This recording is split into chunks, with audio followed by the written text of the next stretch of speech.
Boom, we back. Episode of your podcast. Not sure exactly what episode, but we back in the building for another episode today.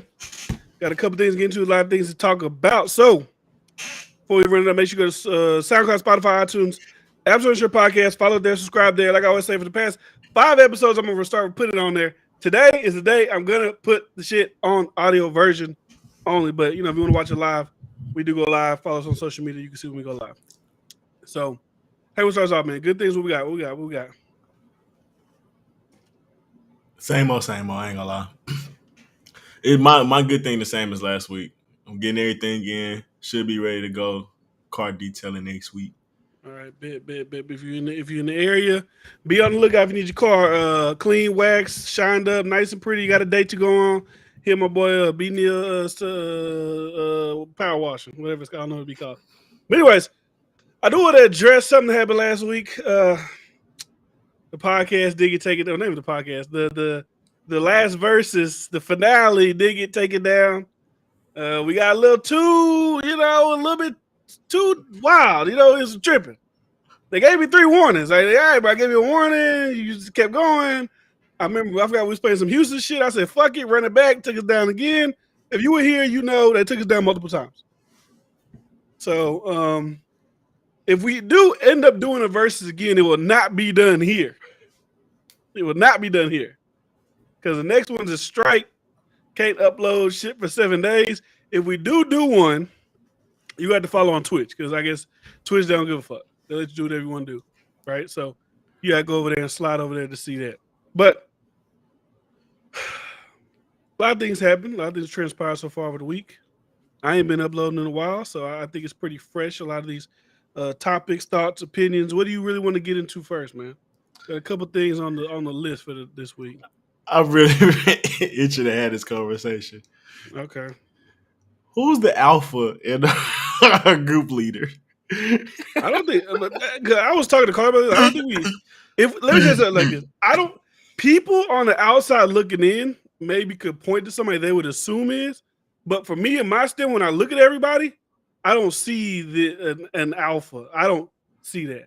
Who the fuck would they look at me like, oh, he's the alpha? I don't know. Like, I would just assume people like whoever's talking the most, who's ever, you know what I'm saying? That's what I would assume people say. Like, because I don't even know what that looks like in a friend group. What does an alpha in a friends group of people look like? The only thing I can do is see as a guy who is perceived to be whatever people deem an alpha, who talks the most, who's like, all right, bro, we about to go here, we about to do this, who kind of takes leadership, but I don't know who, I don't look to I don't know. Like, I don't even look at nobody to do that. Like, oh, this guy's the alpha of our group. Like, I don't think nobody looks at it like that, but they talk about men having podcasts, but girls with podcasts, it's the same. It's no different. It's the same fucking side of the coin. They just be saying random ass shit, don't make no goddamn sense. It's like saying, if your girl ain't the bad bitch of her friend group, it's like, oh, fuck that bitch. Why I want to be with her? It's no different than saying that. If you ain't the finest girl in your friend group, why am I with you? That's pretty much what that means. But in God term, alpha, whoever I would assume has the most money, the most bravado, the most confidence, whatever the fuck that is, flip it to the girls, they wouldn't like that. Oh, you're not the baddest bitch in your group? What do you mean? You're going to objectify me and my friend? Like, that's the same fucking thing you doing. We're all 10s. Oh, yeah, I saw that video. Well, I didn't see we're all 10s, but I seen that girl was saying, what the fuck she saying? She's like, girl, you are a 10. You better. Come on, man. But it was starting off of another bad podcast take from. She was like, I can't hang with no ugly friends. Yeah, she's not even like the most attractive. Like that ain't even that's where the girl calling her a 10. That's whatever. I was halted when she said that. I can't hang out with ugly girls. Like, she was so fine. Listen, I'm not one to the looks and like belittle you, but like, if we don't give it a buck, who are you to tell anybody they can't hang out with ugly people when you are look at how you look? It don't make no sense to me. I agree. So that's why I was confused. That was the girl tell her she a 10. We know that's girl shit. They gonna tell, bitch, you better tell her you like we already know that's gonna happen. But it was really that girl saying that she'll hang out with ugly people when she is the ugly people. It's like, who are you talking to? Both of them wasn't that cute. If I'm gonna be honest. I say men don't need podcasts. I don't think women need podcasts either. Because at least, I'm gonna keep it a buck. At least sometimes when men say shit, you can get past the like aggressiveness of the tone and be like, you know what? I can see how that makes sense. I just don't like how you said it. But with girls, a lot of times on social media, you be like, that don't make no fucking sense. Like, at least Yeah, whether you like them or not, at least they in some way make sense. I've heard a lot of women say some pretty dumb shit on podcasts, but I think it's a certain niche of women that's like it's obviously those like It's the counter. It's the counter manosphere thing. It's like this is popular on this side. This gives so we're gonna try to counter that and get the popularity. From women who hate that shit. They're gonna love our shit. That's what I feel like it is. It's like yeah, that I think it's that, and then I think it's like the typical like people that do like social media around like hip hop topics and stuff like that. They're not gonna be thinking too deep about certain conversations and stuff like that. yeah, But yeah, I mean, when it comes to the podcast conversation, who gives a fuck? Like, yeah. if there's a market for it, do you? I don't give a fuck. No, do you? But I'm saying we gonna criticize male and female podcasts and like y'all got stupid shit over there too. It ain't just the male podcast y'all keep kind of targeting. We see some stupid ass women podcasts with stupid advice that don't make no fucking sense. That don't work in the real world. It's just like, come on, let's keep it a buck. Yeah, I've heard some dumbass shit. Yeah, but that go on both sides for sure though. As far as the alpha shit, who's the I don't even know. Like, it's a joke. What? No, I know you wouldn't. Like what? But even what man would even be like? You know what? Timmy's the alpha of our friend group. Like, but most guys they're supposed to be like me. Of course, me. I'm a fucking alpha of our. What do you mean? And they're like, no, you're not. Like it's a dumb like. So you really fall into that type of shit. It's like what the fuck going on? My thing is, wouldn't like the alpha want to hang around other alphas? Like, no, because maybe he just wants to be the leader of his pack. He don't want to have to compete against other, I don't think that's real alpha males. Though. I mean, I don't know. I'm not like I said. Maybe I'm not alpha. I don't know, but like I don't know that. I don't know that thought process. Maybe I'm not alpha. No, I would. But let's be realistic. Like, if you're a rich person, you don't want to be around other rich people. You don't want to be around a bunch of people bumming. Like, yeah, you get your Hollywood people and shit like that. They be having groupies and posses and shit like that. I mean, but there's alphas. You don't gotta just be rich. Trailer park niggas. There's an alpha in that trailer park somewhere. There's an alpha of your surroundings. Yeah. Okay. Maybe. Oh, you're right. Because maybe it's just how I think. Maybe I'm putting how I think on the world. Because I would want to hang around people that's like me or better than me to some degree. Like, I wouldn't. Yeah, but if you're the best nigga in the trailer park, then you just and the people under you gonna be like, he the best nigga. You see, Timmy got that 1995 14 FT50, whatever the fuck they got in the trailer. I don't know, but like that's their world. So then it goes to everything. I mean, yeah, but he may be like a most popular dude, but then he could have a friend that's super smart or another friend that may be well connected. Like, that's what I'm saying. Like, you just because you may be a well-rounded alpha, you can find alphas in their own field and shit like that. Maybe they're not the coolest person in the world, but they know what they know, or they funny when they around you and shit, or they confident with the boys. Like, shit like that to me. But actually being around followers and like yes men, I don't think any alpha, like real alpha, would want that. I think a nigga pretending to be alpha would want to be surrounded by some shit like that. But any real dude trying to like, when I think of alpha, of course there's the cliche shit. But when I truly think of alpha, it's like always being your best version, always trying to get better on some like Goku shit. So you're gonna want to put yourself around at least decent people, no matter what your circumstances is. Even if you're in shitty circumstances, like shout out. Showstopper in the building. The showstopper's in the building. Hey, but yeah, I mean, even if I had, well, like say if I'm trying to think of like a circumstance, like you poor in the hood. One, like you may be the popular dude, your people may got a little money, but like one of your dude got good work ethic. He always hustling. He always got good ideas. One dude may be great with the ladies. Like one dude may be great in sports and you don't play sports. Like that's what I'm saying. Like it's so many different versions of alpha. So when we be like, oh yeah, like he the alpha of his group, I'm like, maybe you don't know his friends. But on the outside, maybe you can say that from the outside looking in. But I think, I don't think men operate like that. But women was saying that's a thing for them. Like, and I've heard women kind of move like that. I don't think all women move like that, but I've seen women move like that. But I've seen men move like that too. I used to talk shit about dudes that that love to be in frats and shit like that. And then they like recreate themselves. Like they was lame as fuck, or they still lame, and then they hide behind that. It's not. I don't care about the people that's cool and already felt a certain type of way with or without it. But those lame dudes used to kind of get to me. Yeah. I mean, it's a good conversation. I mean, it's like I said, that type of, I don't know why I'm holding this thing, but that type of relationship shit, that whatever that on social media in today's day and age, that's what drives the conversation. Anytime, and a lot of that shit to me, I'd be feeling like, well, that was a thing that was from a podcast, but I saw some other shit that happened. I forgot what it was. Oh, it was a girl wouldn't let a dude have sex with. He flew her out, wouldn't have sex with her, so he pulled up to the airport and he told her get out, and he said, "I didn't pay for your return flight." Now, am I saying that never happens? I'm sure it does. But now these scenarios that we're seeing, I feel like a lot of them are scripted just to start conversation on social media. Just like the lady with the McDonald's, you only brought it for this kid, not other kids. We found out that shit was fake. It was another one. Oh, the 18 girls. You're not gonna pay for none of my friends. I feel like that shit's fake. Like they're making fake shit to create conversation, and people are having real conversation within the fake shit. But it's like, all right, at this point, like, yeah, clearly you're looking for like the you get the attention from this, so you're gonna do this. Like, I'm sure it happens, but not to the the standard, the degree that if there is a woman out there that feels so confident within herself to approach her man and say, "You a bum, you didn't pay for them." Brother, just walk away. Whatever, I bitch, whatever. I'm out of here. Yeah. But I just don't feel like that's a real life fucking scenario. She ain't giving her. And I feel like they both was right in that situation. She could have been like, yeah, we're gonna have sex. She pretty could have went out there intending to have sex with him. She get out there, he a lame, he weird, he hovering, he doing extra shit, he being emotional, insecure, all type of shit. Who knows? Yeah. Or he not being the same nigga he said he's gonna be. So she be like, well, I ain't really attracted to you like we was over the phone. He'd be like, all right, cool. I ain't feeling you no more. Peace, whatever. Now, I think as a man, I don't know the flute out etiquette, so I don't know. I don't either. I'm not in that life. I'm not either. But as a man, if you say you're gonna pay for somebody to come there and back, I feel like you take the risk of it being a bad date, and you gotta pay what you ask for. So if you go on a date with a woman, you say you're gonna take her out, even if the date went good or bad, I think you should pay for it. I mean, especially if you said you was gonna do that in the first place. I just think that's being someone like a man of your word.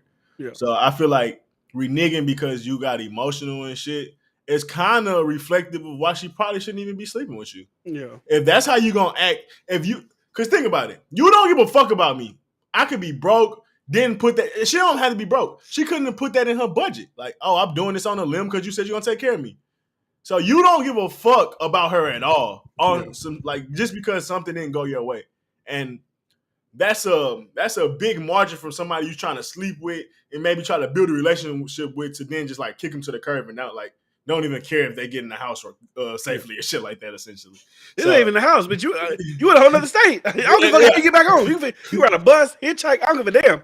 I'm not gonna be the reason you get back home. So it's like you a hoe ass. I think so. You a hoe ass nigga for that. Like I would agree.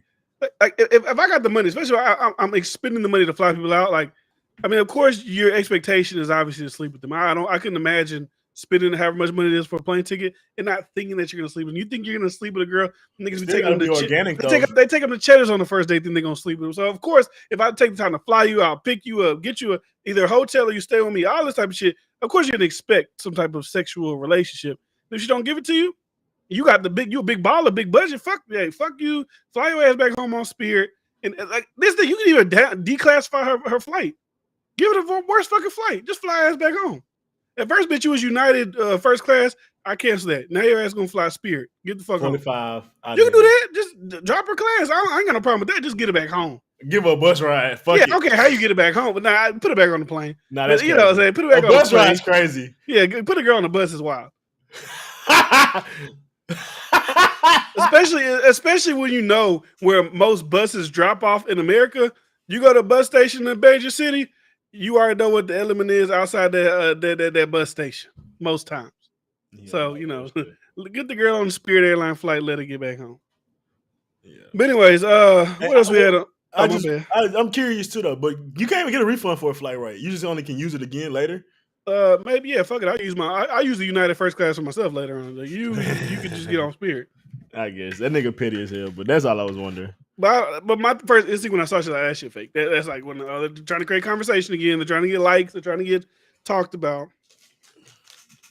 What else we got here? Sneeko, that was fake. He was doing a social experiment. He was pretty much just trying to Like he did a movie or some shit earlier, and he had makeup on, and he posted just to show how people would celebrate him getting beat up because now he has these controversial opinions, and obviously at work, people's like laughing at him. Oh yes, we're glad you got beat up. That's what nigga, that's not a great experiment. Maybe you're just a shitty person. I mean, that could be people could just not fuck with you. That is definitely true. You could be an annoying. You may think it could be all these things. That is true. I'm not saying that that's not true, but his point was like, I'm speaking so much truth. I'm offending people. Look what they do to me. Yeah. Do you want to? Since we're kind of speaking on Steve, it wasn't a conversation, but my bad. Let me just go back to this. We've only talked about something the Alpha and the Ferg. We ain't really got into the topic shit. So you're on time. Okay, yeah, I'm not even sure then what happened. But did you see this stuff what Sneeko was basically saying about Abba and Preach and Stupid Playback? point. You think it was a stupid point? It's stupid because for someone to be objective about things and not just wholeheartedly believe one thing or go all in on one thing, I don't think that's a bad thing. Like it's like I think Kyle Rittenhouse shouldn't have been sent to prison, but I also think what they did to George Floyd is fucked up. Like it's like you can look at every different situation and have different opinions, or one situation and be like, I can see what you're saying. I can also see what you're saying. I don't have like a hardened opinion on that. That don't mean I'm flip flopping, but I think Playback and them made a good point when it was like, and I always say this all the time in my videos too. Being a broadcaster, if you want the viewers, if you want people to get riled up, going one way, whichever way it is, all the way is the best way. Being in the middle, like they said, it isn't sexy, it isn't sensationalized. It's like it's common sense. People don't like common sense. They want you to go hard. They want you to go hard on this, or you want you to go, hard on this way. That's how it is. So I thought that point was stupid. Now he distracted me with that Kyle Rittenhouse shit. But what was his main point? Charles, when you look at the facts of the Kyle Rittenhouse shit, like I get it. You look at the what happened after that he got attacked. Like I feel like you would maybe look at it different. But I mean, everybody, like I said, everybody got their opinion. If Charles thinks you should be under the jail, that's fine. That's your opinion. Well, how I feel with Sneeko, I feel like, how I feel with myself personally.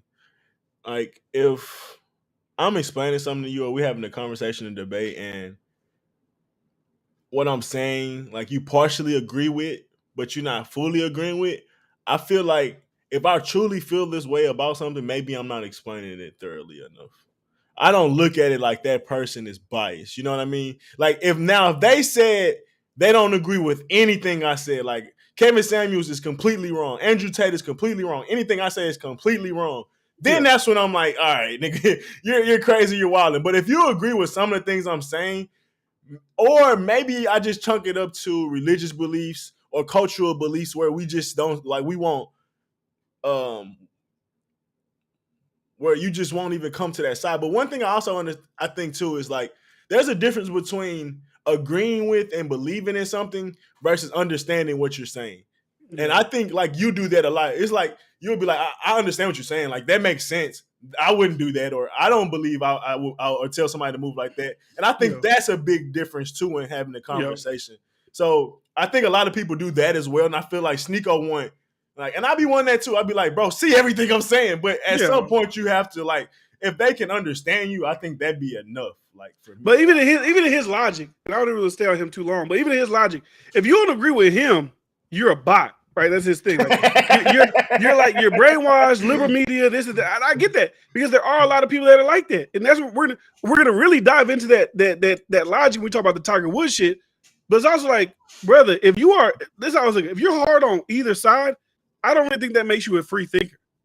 Like if you're trained hard on one side, whether it's the left or the right, just because the liberal has the media and the right really isn't prominent in the media like that, that still don't mean you're a free thinker. You just don't think the same way they think. I feel like people who are, like I say, can kind of go and look at each situation individually and kind of pull their own out of each thing. Like Donald Trump do something good, you should just be able to acknowledge, oh, that was good. Whenever this person do something bad, like when Biden do something bad, if you can't acknowledge it, you're not a free fucking thinker on either side. So that statement about that type of shit, I just don't agree with. It doesn't make any sense. Yeah, and I think it's kind of a little childish attacking and coming at playback and now being preached for that.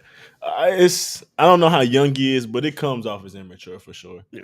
I mean, he'll probably on his journey. He's incentivized to act that way. He's getting he's gained like almost 200,000 subscribers in the past month. Like he's getting hella views, getting a lot of subscribers. Like he's incentivized to do that. So why would he even think that if you're getting validated by so many people that your idea is the right idea, why would you even go back on it or think of any other idea? Like, it's no reason logical.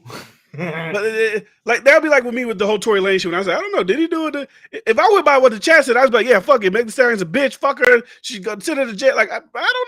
Maybe he did shoot her. I don't know. But people don't do that. But they're free thinkers. But whatever. So speaking of that, let's roll into the. I want to roll into the Tiger Woods shit. So, you heard of this live golf thing before? Mm-mm. It's a new golf league. It's like rivaling the PGA Tour because PGA Tour has pretty much been the only game in town for however long, right? Hundreds. That's all you hear about is PGA. It ain't like it's kind of like the NFL. It's like they try to make little leagues, but they never work. So it's like a monopoly on the golf. If you want to be professional, you gotta go PGA. So Live is now kind of to try to look just a little bit uproot that to give players an option of where to go. So you would think that wouldn't be a bad thing, right? Like, why are they so mad about the live golf thing? Every golfer that's been brought over there has been attacked because it went over there. You know why? Because it's funded by. You can't do both? No, because the PGA will suspend you because they're That's funded. Gay. Let me tell you why. Because they're funded by Saudi Arabia, and I guess Saudi Arabia, they're past crimes against humanity, they're evil, they're this, they're that, and there's been top players from PGA going over there. Getting hundreds of millions of dollars, like not even $100 million, like to win the things, just like hundreds of millions of dollars to come over. Like here, and Tiger Woods is one of the golfers they tried to get over. They offered Tiger Woods $800 million. He said no. I'm loyal to the PGA. I don't like the business dealings that Saudi Arabia has done. To me, that had me with the. Aren't you signing Nike? When you're mad at Saudi. But you cool with China and I don't get it. Like literally, I had this article put up that I wanted to read real quick. That's why I was looking like that, bro. So this is it's selective. It's selective like fucking outrage. It's like, oh, we can't fuck. And this thing too is like, y'all had no problem with Joe Biden going over and begging Saudi Arabia to give us some gas. The gas and all that shit. Y'all cool with all that. But a couple golfers just try to go get a bag. It's like that's a bad thing. But let me read this real quick. So this was last year, literally 2021. Nike and Coca-Cola lobby against a Xinjiang forced labor bill. So business groups and major companies like Apple have been pressing Congress to alter legislation cracking down on imports of goods made with forced labor from prosecuted Muslim minorities. So they're trying to stop a bill that will not allow goods to come over that are made by pretty much the Muslim slaves. Coke, Nike, Apple are saying, don't pass that bill. We need the slaves to make our shit. But y'all mad about the niggas getting money from Saudi Arabia. Y'all ain't mad at Apple. Y'all ain't mad at Nike. You ain't mad at Coca-Cola. Y'all drinking Coke, wearing Nike. Oh, this is the greatest shit in the world. Just do it. Colin Kaepernick. Y'all mad at these niggas. Charles Barkley was thinking about going and being a commentator over there. Maybe leaving TNT, maybe, who knows. He was getting back there. He said, I don't give a fuck what y'all talking about pretty much. Y'all do all kind of shit. Y'all do all kind of shit with people that y'all, if we gonna really dig into these people that y'all do business with, you can't do business with nobody. Facts. And it's not even to say, like, I get it. Saudi Arabia's done fucked up shit. America's done fucked up shit. Like, who are we to stay on this moral high horse? Like, we're the fucking never did nothing to nobody. Like, I just don't get, like, Tiger Woods is staying up, but you're Nike down. You get millions of dollars from Nike. And like I said, I'm not trying to do the LeBron James approach, like, why are you doing this? Why are you doing that? But it's like, you got to call it the hypocrisy at some point. Like, all right, bro, what are you talking about? Like, you're going to shame these golfers going to get hundreds of millions of dollars, but you're doing that? I don't think D-Fran is ignoring that, but I'm saying, like, I think D-Fran is saying nobody else is looking that deep into it when they sign these deals, but all of a sudden y'all want to look into these deals that these dudes are signing when they make $100 million and it's threatening the PGA. That's the only reason y'all want to get that deep into it. But like, bro, like even that, they're responsible for 9/11. I get that. Tragic day in American history. Saudi ain't free. Arabia, everybody in Saudi Arabia is a contributor to 9/11. And why you say even this? We're talking about today, the past. There's literally internment camps in China right now, where they got the Uyghur slaves right now. They have concentration camps in China right now. In Libya, people in China not free. And Libya and Congo, the shit that's used for cell phones and iPhones, the minerals are only found in Africa, and there are slaves that have to mine them for our iPhones. So it's like no one looks that deep when everyone's making these big deals. When Drake signs a $500 million, when Kanye gets these deals, like what do you mean the Uyghurs are? Look, hold on, no, this is literally the New York Times. If I could pull up, hold on, let me pull it up. Hold on. Let me share the screen real quick. Hey, Charles, this is literally the New York Times. Nike, Coca-Cola lobby against Xinjiang forced labor bill. Business groups and major companies like Apple have been pressing Congress to alter legislation, cracking down on imports of goods made with forced labor from persecuted Muslim minorities in China. That's the Uyghurs. This is the New York Times. Now, I don't know. You maybe don't believe the New York Times. That's American. That's the Uyghurs. American corporations using those same slaves too. The bill, which would prohibit broad categories of certain goods made by persecuted Muslim minorities in an effort to crack down on human rights abuse, has gained bipartisan support, passing the House September by margin of 406-3. Congressional aides say it has the backing to pass the Senate. It could be signed into law by either the Trump administration or the incoming Biden administration. But the legislation called the Uyghur Forced Labor Prevention Act has become the target of multinational companies, including Apple, whose supply chains touch the far western Xinjiang region, as well as business groups, including the U.S. Chambers of Commerce. Lobbyists have fought to water down some of its provisions, arguing that while they strongly condemn forced labor and current atrocities in Xinjiang, the act's ambitious requirements could wreak havoc on supply chains. We acknowledge it's bad, but nigga, we want to make money. I'm not complaining. It's in the article. It's the Uyghurs. Muslim slaves. They're Muslim minorities in China. And you got to be real. And look in history. When have anybody had slaves and they didn't use them for free labor? Even Hitler used the Jews to create shit and like build supplies and shit for the Germans. They use them niggas as test subjects for science. Yeah, exactly. And I wouldn't even think about that. Like it's just hypocritical. Like I get it. Like the women aren't free in China, but do y'all even see that story on Joe Rogan podcast? That women ain't free here. Let them tell it. But they just took away one of the biggest rights to women. Let them tell it. If we're going from women's perspective, women not too happy here either. I mean, that's right. But I ain't mean to cut you off. But yeah, in Saudi Arabia, I get it. Like, women can't do this, even though they did just allow them to start driving. I don't know if that's like a big thing, but I mean, that's crazy. Driving. That's crazy. Really? Women couldn't drive? They couldn't drive. They just allowed them to start driving. That's crazy. They're very, in China? This is in Saudi Arabia. Oh, wow. This Saudi Arabia. But like, even in China, like, when you think about that girl, I don't know if y'all ever seen this. There's a woman on Joe Rogan podcast, right? And she was running away from North Korea. And she went to China. She was like, I seen that. Shit, China's horrible as well. They got like government ran trafficking. Like it looks pretty. We can't really say shit because China is China. They're a large world power. Kind of just gotta let them get away with the shit they want to get away with. They literally was talking about blowing up Nancy Pelosi's plane because she was going to Taiwan. It's like, let the golfers. And then I was watching Pat McAfee show. This is another thing. I watched Pat McAfee show. And they were like, look at all these people talking shit about Saudi Arabia and this and that while they're using Twitter, which the largest shareholders in Twitter are Saudi Arabia, EA Sports, who makes PGA golf game. Some of the biggest backers are Saudi. It's like we pick and choose who to get mad at. Let the golfers go make their money. Yeah. It's what it is, man. I'm not looking at the golfers taking the money or not taking the money as a political stance. I look at that as a sports stance because that's my overall point that I really wanted to get to. I don't think they will leave the PGA just because of how can you recreate earning that green jacket moment?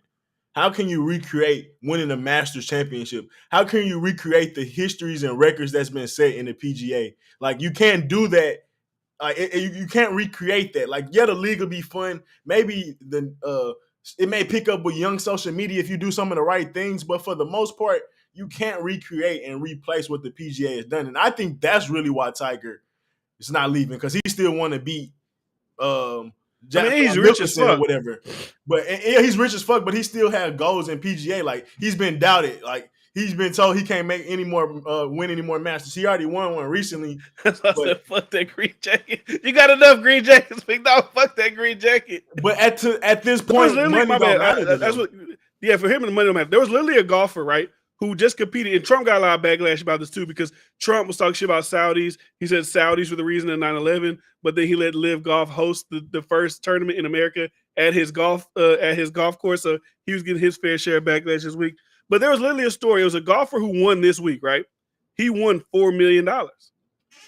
He's won championships, or not championship, but he's won matches in PGA through his entire career. I think it was like a 15-year career. And he's only totaled $4 million throughout that whole thing. His first win with Liv, he made what he made his whole career. Yeah, I might take the bag. I'm not gonna lie to you. This thing too. Are we mad about basketball players that go overseas and play for China, play for Russia, why are we not mad at these basketball players who are going to play in overseas? It's like, I don't get it. If there was a Saudi Arabian Middle Eastern basketball league and Brittany Griner went over there to play, or even there's like guys who play overseas, nobody's gonna get fucking mad. I'm like, go get your money.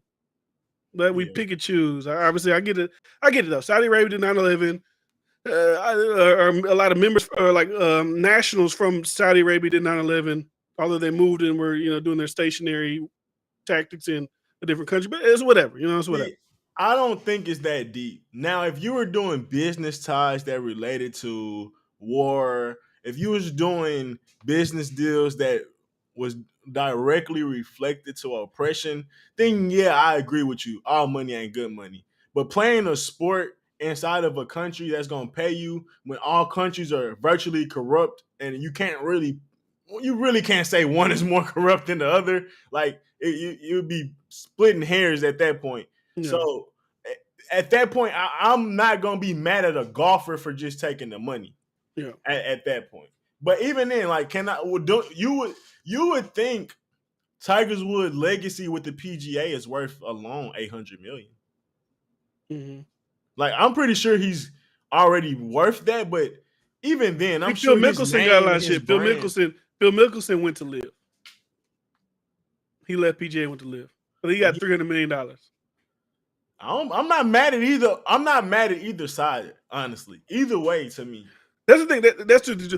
I'm really more just defending the athletes. I'm not saying like Saudi Arabia is good or this person, but I'm saying like we can't shit on the athletes for going to get the bag when we don't shit on Nike or Coke or whatever for going to get the bag as well. That just don't make no sense to me.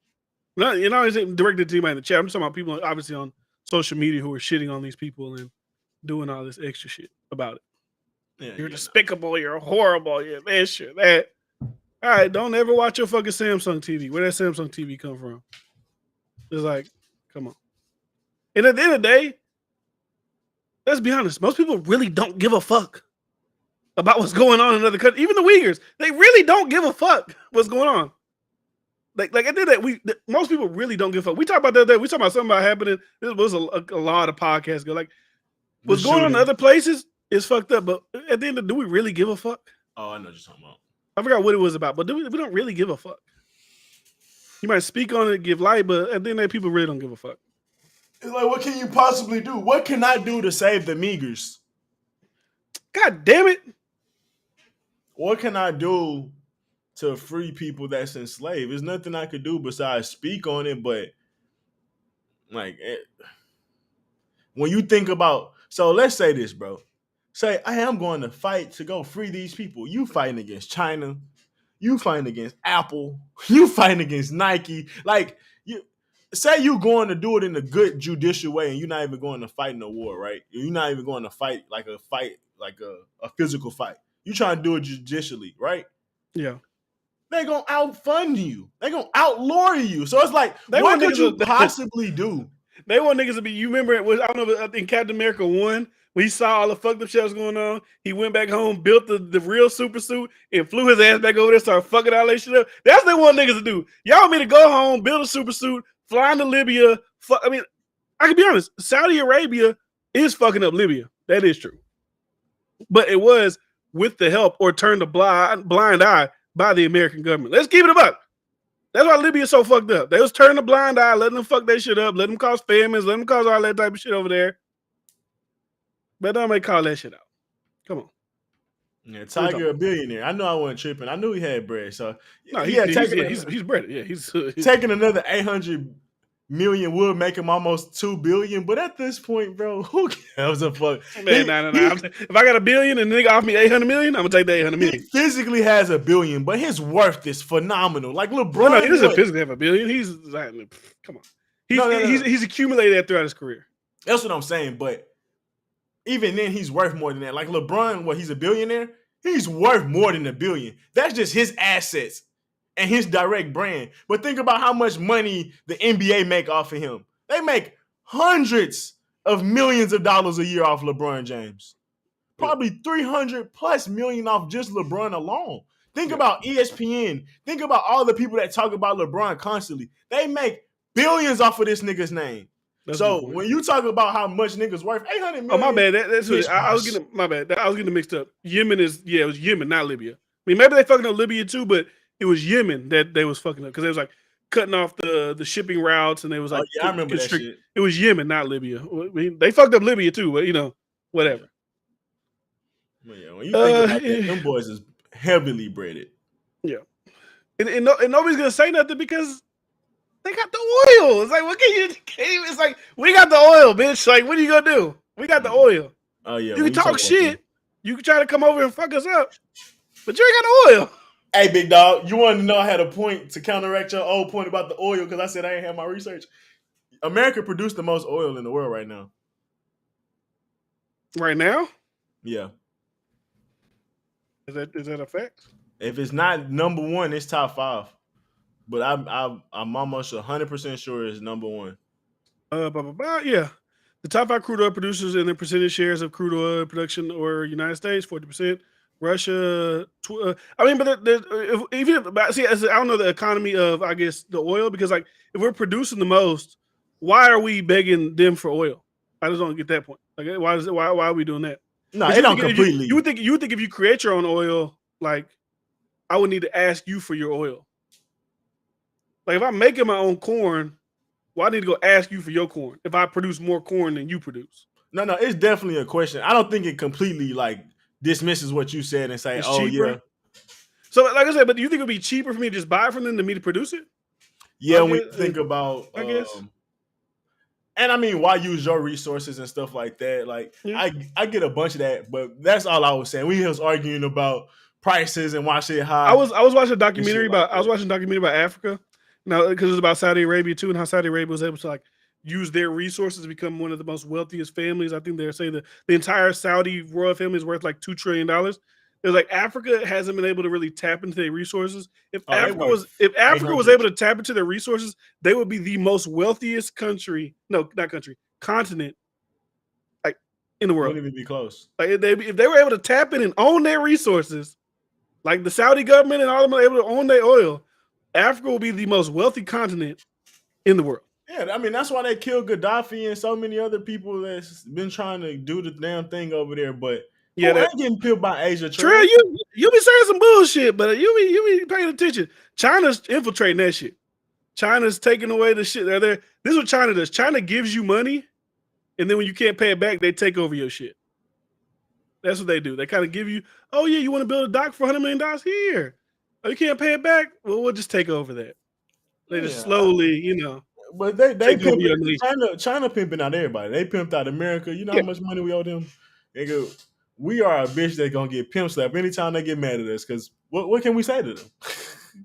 I mean, besides our army, but I don't think we want to go to war with China that produce all our shit. They are already complaining about iPhones.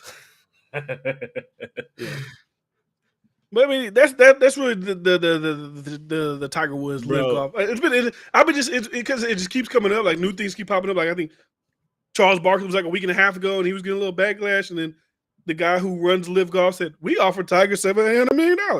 Whoa, that's a lot of money. But, that could be capping too. Speaking of money, I don't think so. Them Saudis, They would love to bring Tiger. They don't give a damn. I see this. I watch these Saudi, like the life of a Saudi royal family member, whatever. Them niggas don't give a fuck about money. I see, dude, he got a gold-plated Rolls Royce, $10 million, gold-plated Aston Martin, 12. They don't give a damn about money. They could buy like 3 football teams or basketball teams. But they can buy everything. They can own everything. I'm just saying, with Tiger Woods, that what they was offering Tiger Woods, they could. Football teams are more expensive now. They worth billions of dollars. They just sold the Broncos to the dude who's like the heir to Walmart for $4.5 billion. Let me see. I'm just about to look up the cheapest NFL team. Shit, probably the Browns. Nah, they got legacy.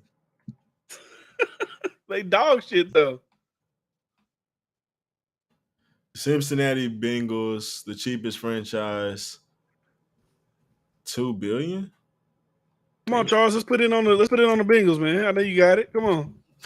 I know you got it, man. I ain't know that. Let's put it on the Bengals, big dog. I know you got it. Back in the day, they used to pay them hoes for like $300 million.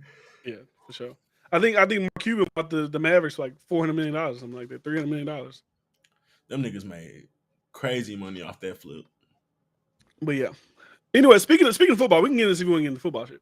What's up? What's you seen the Deshaun Watson got his suspension? Oh yeah. 6 games. What do you think about that? I'm up, nigga. What you talking about? What do you think about that? Hey, Warder was doing. I don't know what Warder was doing on Twitter. He was doing some nasty shit with some girl surviving something. I popped in. There was a couple of viewers in there. He want to call me out. Nigga, just start talking. I want to see what the fuck y'all talking about in here.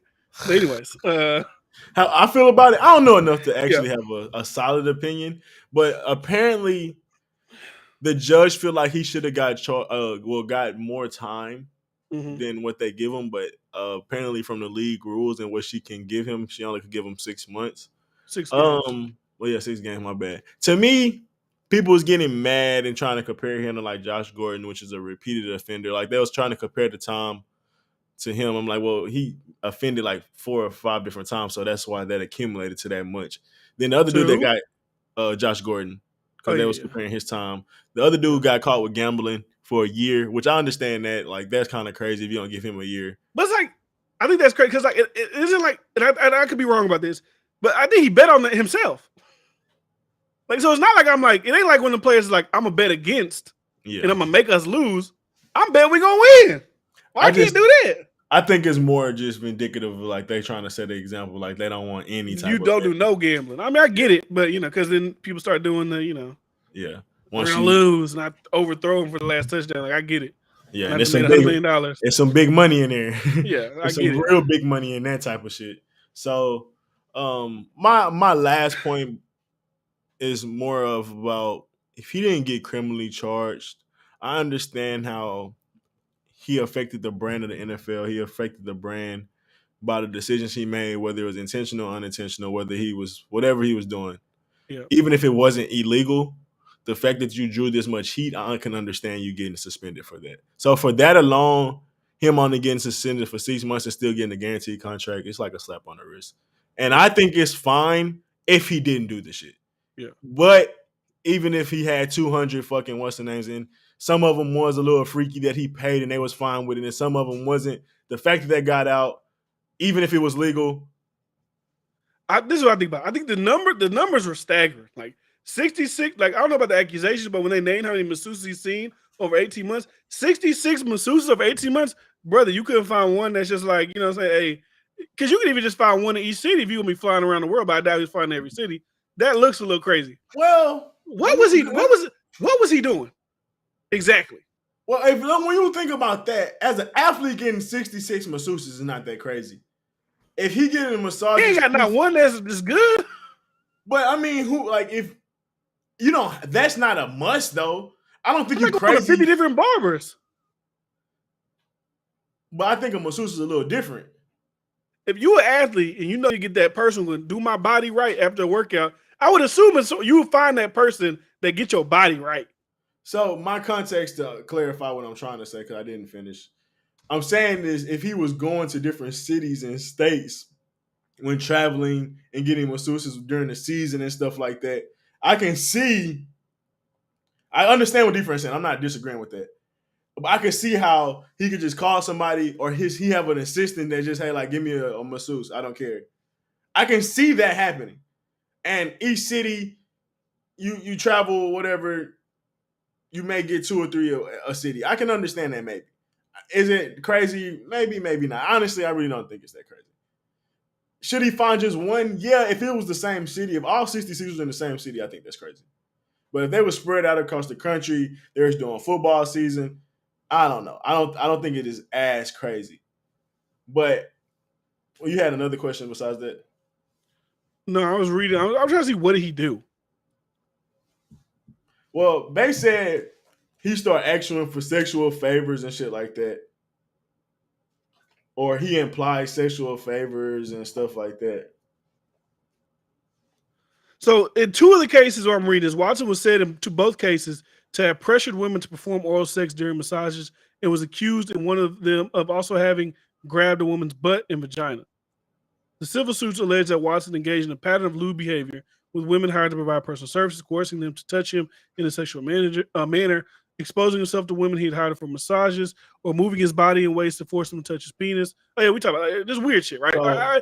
I get it. He's a fucking weirdo. If that happened, he's a weirdo. He's a fucking weirdo. So let me be devil's advocate to him. The NFL versus Deshaun Watson. The lady that gave him 6 months basically was an old judge. She said, "Bring me your evidence, NFL, on what you have. Vice versa, give me your evidence, Deshaun Watson, on what you have."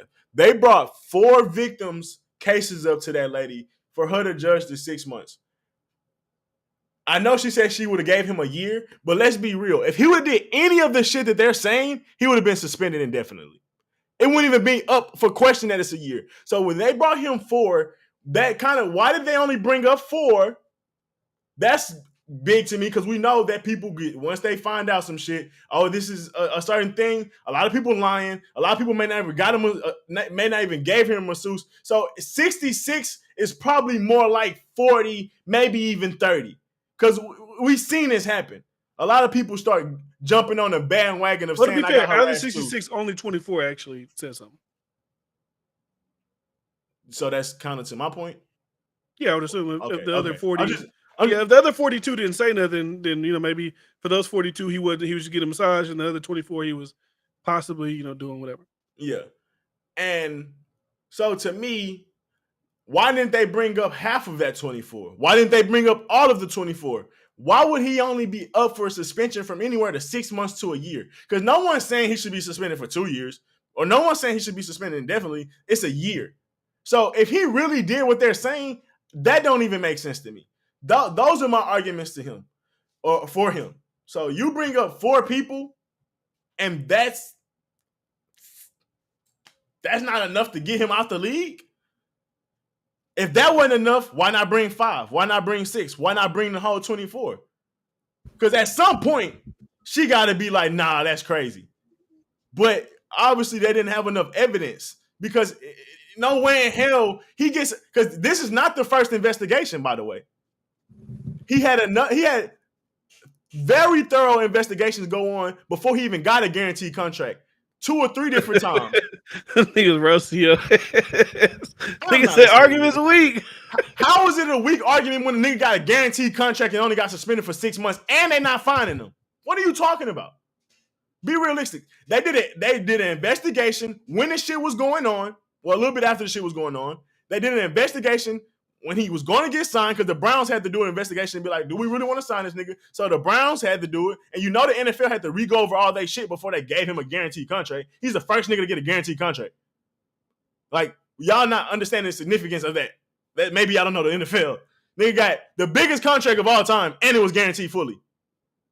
After having some shit that got 66 people, that don't make sense. The NFL wouldn't do that. Not after all the Ray Rice shit, not after the Kaepernick shit. They know the NFL being watched too much. They tired of their views being fucked with. They just want to play football at that point. So I don't think the NFL care that much about Deshaun Watson and be like, we're going to call you and then still pay you that much. And then only suspend you for 6 months. And when you really being real, the 6 months is about how you brought defamation to the brand and the shield of the NFL, not about anything that we feel like you did. That's really what the 6 months is about. Okay, let me ask this question. And media. And so media could get off our dick. Okay. If I'm being honest. Let me ask the question. So Charles said because he didn't force the women, it's not criminal, but it's still nasty. So let me ask you a question. Is nasty behavior punished? What's punishable? Like, because Louis C.K. they threw him into the Me Too shit. He was doing weird shit. He was jerking off with the women in front of him, which is some weird shit. But like, is he? What is he? Should be castigated from society, never be able to perform. I mean, he's doing good now. He's like, nobody gives a fuck anymore. But like, what's the? I don't know. Like I said, I wouldn't do no shit like that. I think that is You don't nasty get charged behavior for no shit like that. for trying to like flick your dingling on people. You public indecency and sex. There's got to be some type of charge. I mean, it's assault. They just sued him though. I don't think they tried to go criminal with it. It's assault. So that's probably some bullshit. When they go directly financial, bro, I always question it. I'm sorry. Maybe I'm wrong. Maybe that's people. Maybe that's their right to go for the money. Maybe they don't give a fuck about the criminal shit. Maybe that's how people feel. But when you go directly for nobody's the money, asking the fucking right questions. Nobody think like I said. Everybody got conspiracies for Bill Cosby. Like I said, I don't really have conspiracies for these people, but I really hear nobody talk about it. Why ain't nobody talking about it? As soon as he want to leave the Texans, shit start coming out the woodwork. It's like nobody talks about that anymore. Oh yeah, they don't know that. They don't know the history of how the he say I want to leave the Texans, and Houston's top lawyer who says who and I've read the articles of him. I don't know nothing about the Texans. I don't even watch. Nigga, you live in Houston. Like stop lying. He's best friend with the owner.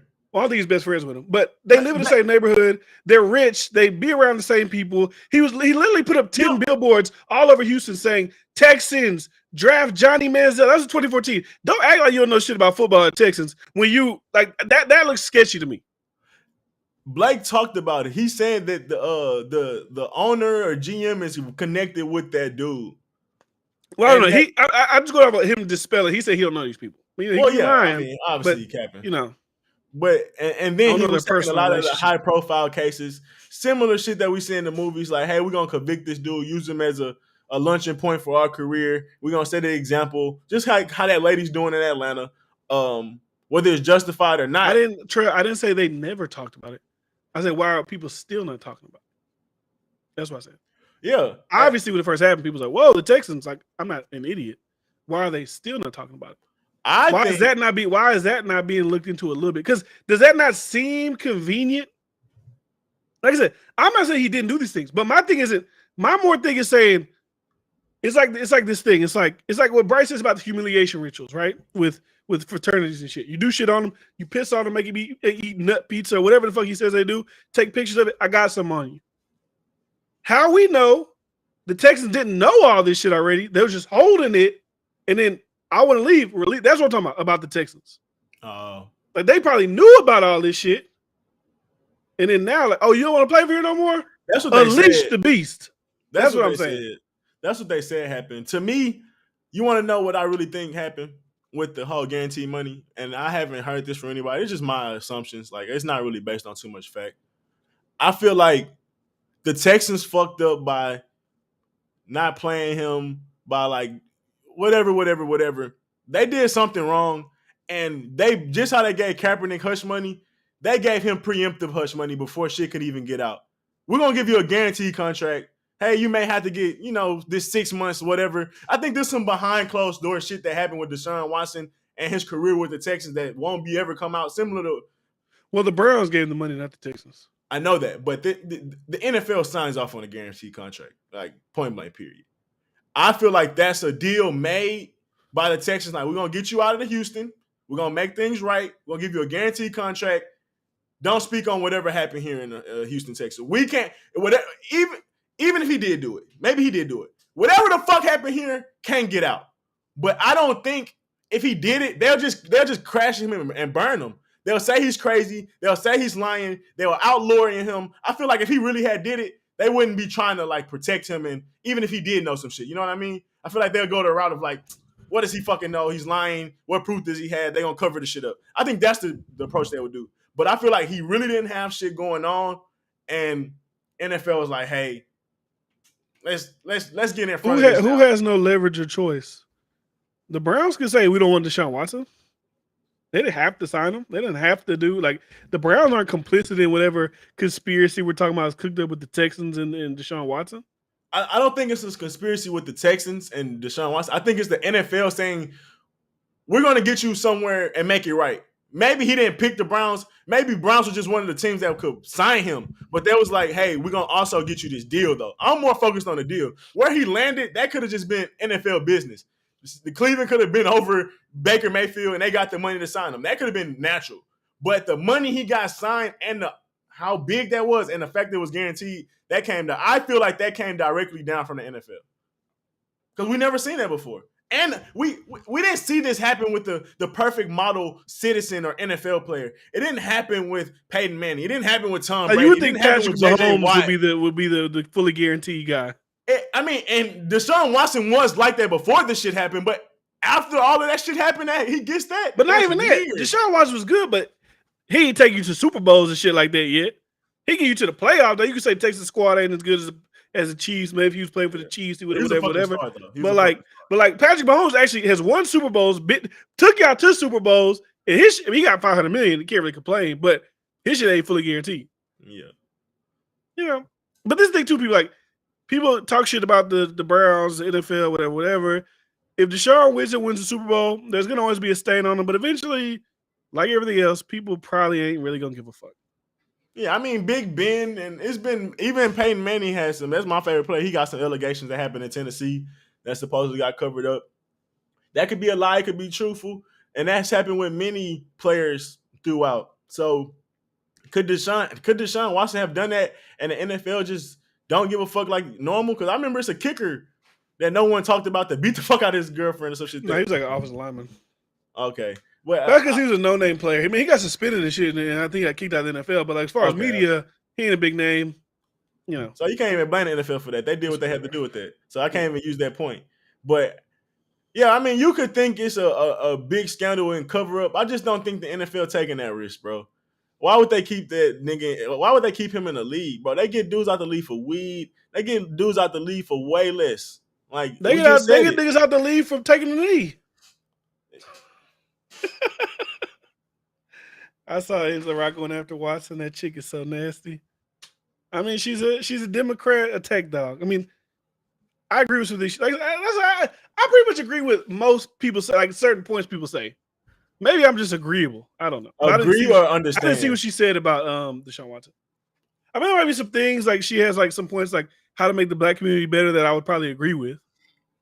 But there's other points like when you just jump out the window and just. I clearly see you're going with whatever the narrative is. Like, I don't agree with that type of shit. Yeah, I would say that. I don't know. I don't know what she said about Deshaun Watson, though. I don't know shit about Deshaun Watson. I think that would be true for most people. Like, no one's that disagreeable by like the most of the things that come out of their mouth. You just don't like. But you would think that is by that's how social media just run. Like, most people on social media are one sided. Yeah, it's only this, or it's only that. When you get them people in a room and you sit them down, those things start to change very quickly. I was seeing people who was I watching? They was talking about Deshaun Watson. They was like, I don't see y'all talking shit about what's going on with the Redskins. I think got a whole bunch of sexual harassment shit going on with the Redskins. For real. Something like that. They're doing owners and they're doing meetings and they got covering emails and all kind of shit. I mean, we're seeing it. Misconduct, all kind of shit. Robert Kraft done it. We had a dude on the Robert Kraft got jerked off by a girl trafficked in from Asia, hopped on the PJ, flew to the AFC Championship game. He got in trouble. Oh, did he get in trouble? He got suspended for like the NFL games. Okay. Yeah, he got suspended. I mean, I'm an owner. I got suspended. I can't go to fucking. It's a fuck. That's like is that a punishment? Really? That's like crazy. the guy from the Dolphins. He got. They lost their first round draft pick. They lost their third round draft pick. And he got suspended for 5 games for trying to talk to Tom Brady during the season to come to the Dolphins. Oh, you suspended the billionaire owner. Oh, fuck it. I'm going to go take my yacht to Capri, Italy for the next fucking 3 months. I don't give a fuck. And tell all my friends how I got suspended from the fucking league. I'm such a rebel. Like, I'm going to come back and still be a billionaire. I don't give a damn. They're going to tell all their friends that story. Yeah, I'm out the league. They suspended me, man. You know, I was talking to Tom. I had to try to get him up. They're going to tell the whole thing. You got to try to get Tom Brady. Like, they were like, bro, I understand, bro. If I was you, I'd try to get that nigga too. Like, I get it. Like, if Patrick Mahomes is coming up for a thing, wouldn't you want to take Patrick Mahomes to dinner after the game? Even if he whooped y'all ass? Patrick, let me show you around Miami, big dog. Let me show you what's going on. You know, you'd want to take Patrick Mahomes out. How's the family? Hey, I see you. You just had a beautiful wedding. I seen you and your wife. Your brother, he do all the little TikTok shit. Bring him on down to Miami. We love it. Like, come on. Kansas get cold up there, don't it? Who gives a fuck about Kansas City? You won some chips up there, man. Come out here. You know you miss Tyreek. Don't you see how we treat Dwayne Wade? Like he's the man of Miami. Don't you want to be like D Wade? Like you want to be the fucking man of Miami, right? Miami Vice. Tom different. His wife made money. He ain't been sticking niggas up like he should. But a lot of that's how LeBron could probably be making like $50-60 million a year. But they be doing them older players. They got money. They do a little contract here, re-up this. They just they just coasting. They still be trying to win chips too, though. Yeah. You can't get all that money. Speaking of basketball, let's get to this real quick. Rest in peace, the legend, Bill Russell. Rest in peace, 88 years old. What a great life. 11 championships, 5 MVPs. What a great life. What a great legacy. Black activist. He was at the table with Muhammad, with Kareem. Come on. Black legend. 88 years of excellence. Now, like I said, I don't know what it is. American legend. Nigga, never mind. I don't want to put that on his name. Let's give him a good memorial. I was like, you say that. Well, I don't know what it. Maybe y'all niggas start pushing out the woodworks. We start coming forward with shit. Was he perfect? Was he perfect? No, probably not. It was the 60s. Alex, I don't know. It was the 60s. Niggas was wild. They were doing coke at halftime. What do we expect? What he was doing. The fact that they tried. But even Martin Luther King said he had flaws. I mean, but you got to think about the numbers. That's like I said, I don't know who he was playing against. Like I said, I'm not even a big NBA buff. I ain't gonna be sitting here and be like, oh my god, who he was playing? I don't know who he was playing with. But 11 championships, 5 MVPs. That's I mean, every time he played against Wilt, he won. Hey. Now, a lot of people try to shit on that league. That motherfucker was athletic as hell. Obviously, the fact that we still talking about him to this day, like, you know how many other people that was... I don't know any other dudes that was on his team when they won them 11 rings. I don't know nobody else's name but him. Like, when people talk up, nobody bring that up with Babe Ruth. Nobody bring that up with all these other people. Roger Staubach or whatever old-ass quarterback for the Packers they had that they always bring him up. Yeah, like, so it's... Let the man legacy be great. I maybe not put him in my top 10, but let's not shit on him, man, because you want to say he played with plumbers and shit. That's, I ain't gonna lie. What's his name? Who was his name? Jerry. What's his name? The logo. Who's the logo? What's his name? Jerry West. Yeah, Jerry West. Oh, he shit on JJ Reddy. He said, "Who the fuck you the is plumber? He? What has he done? What has he contributed to a team? Like he's like, what the fuck is he? And he can say that because he's Jerry West. Like you might think the people around us sucked or whatever, but bitch, in my time, I was that guy. White ass. I was the guy. You was never the guy. I was the guy. And that's coming from another white dude. He like, I would have bust your white ass. Now, obviously, if we did transplant JJ Reddy back then, he probably would have been busting the ass with a 3. Like, I ain't a big basketball guy, so maybe he wouldn't have. Defense. There would have been no, what the fuck they say, hand check, whatever the fuck they say they were doing back in the day. Maybe he wouldn't have got it off. But, different eras, man. Like I said, the recipes to, what's the name? Bill Russell. 11 championships, 5 MVPs, a legend. What is it? What else we got? What else we got? Let me see. We got some other shit we just want to talk about. I'll get into the Drake Kendrick shit later. I see you Ward have you had a little thing about that. Let's talk about the Lotto winner. A lot of people are mad about that. I'm seeing on social media. People like talking shit about that. He got taxed down to $400 million. That shit crazy. But like at the end of the day, like come on, like you ain't have shit. They got 400. I would have took 100 if I'd have won $1 billion and I got down to 100 million. I wouldn't have gave a fuck. I'd be like, salute. That's crazy. That's America. No, I understand. I'd have took it too. I'd have been happy as hell. But that's crazy. Gotta talk about the strike. Who's on strike? Oh, in the beginning, it wasn't. I thought it was a strike. It wasn't a strike. They took it down.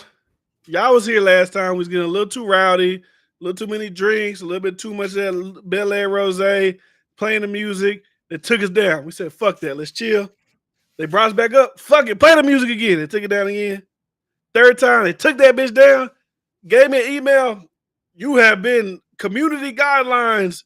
if you do something like this again, we're gonna block your channel for 7 days. I said, no more verses on this goddamn channel. Next, if we do the dead people verses, y'all niggas better make a Twitch. Because that's the only place y'all gonna get the next verses. Make a Twitch. Follow D-Friend Show on Twitch. Not right now, because you watching. Later on, go follow D-Friend Show. Look it up on Twitch. If we do a versus, it'll be over on Twitch. Fuck you two. They hold the game. She said you was wild. It was a good time. We was having fun, it was a great time. But before we get into the text thing, did y'all talk about Jada Youngin? No, that's not really it's not really my thing. Like, I mean, I guess it's a music thing, but it's not really my thing. And he's a young guy who was coming up. He wasn't even a big rapper. You knew him, but he wasn't like, I feel like, honestly, like I said, I'm not a big Jada Youngin fan. I think he's only famous like that because he looked like the evil version of the guy from Power. Like, that's why I feel like he was famous. But it's tragic that he got gunned down by 5 gunmen in his hometown, and they shot him and his dad, and he died. That's tragic, obviously. But as far as me like caring to like do a whole opinion, I don't really have an opinion on it. Did they rob him, or they just beat I think it was just like you from the hood, fuck you, you on the other side. We know you in the city. Let's run down. And his dad in broad daylight. His dad ain't dead. His dad just got shot. Which is it's all just, it feels like it's a cycle. Like, it's like tragic shit. These rappers who are like, they're famous, they hood. I use the fame word loosely, like famous, but hood they're famous. They're known. They get a little bit of money, then they get killed in their hometown. It feels like a cycle that just keeps on, either dead or in jail. I got a trade off for you. Hold on. Did you hear that Beyonce? No, I ain't listen to Beyonce album. Me either. I didn't listen to it either. I do want to talk about something from that. Because it's the same thing with Lizzo. They throw that word spaz in the song. She's like, I was spazzing out. And they're like, oh, take it out, take it down. It's like, can we stop doing that shit? Like, I get it. Like, I was talking to this guy about it at work today. Like, I was like, we were talking about the Beyonce. I was like, I get it. But I was like, do I really get it? Or do I feel like I have to get it because it feels like that's supposed to be the right thing to do? That's stupid. I'm missing it. I don't get it. Spaz like it's supposed to be an ableist term. So like, there's people who have spasms and they feel like that's like a slur to them. It's like you can't say spaz. So people don't understand context. Lizzo had spaz in the song. She got backlash. She took it out, changed the whole lyric. Beyonce got a song. She got a little back. And this thing with this backlash shit, there's more people talking shit about them taking it out than people being mad that they said it. So it's not even really backlash. It ain't like with Gucci had the little boy with the black, whatever the fuck, a noose or whatever. It ain't even like that. It's more like some people say it, they don't want to offend nobody, and they like, okay, let me take it out of the song. That's weird. Like, we've been saying spaz for years before that's ever been a correlation. That don't make no sense. Yeah.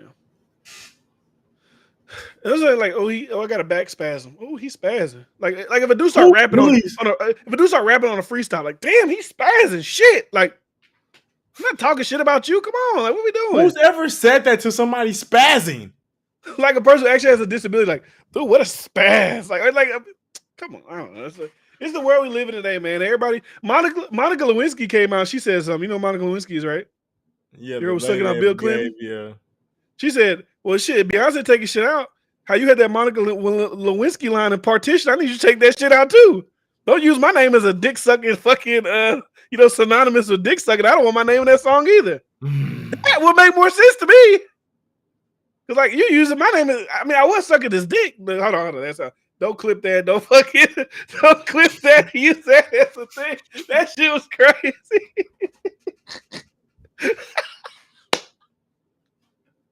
Nigga said I was saying that. Hold on, don't clip that. But it, like I was saying, she was sucking his dick. She was sucking his dick, but she don't want to be known as that. You feel me?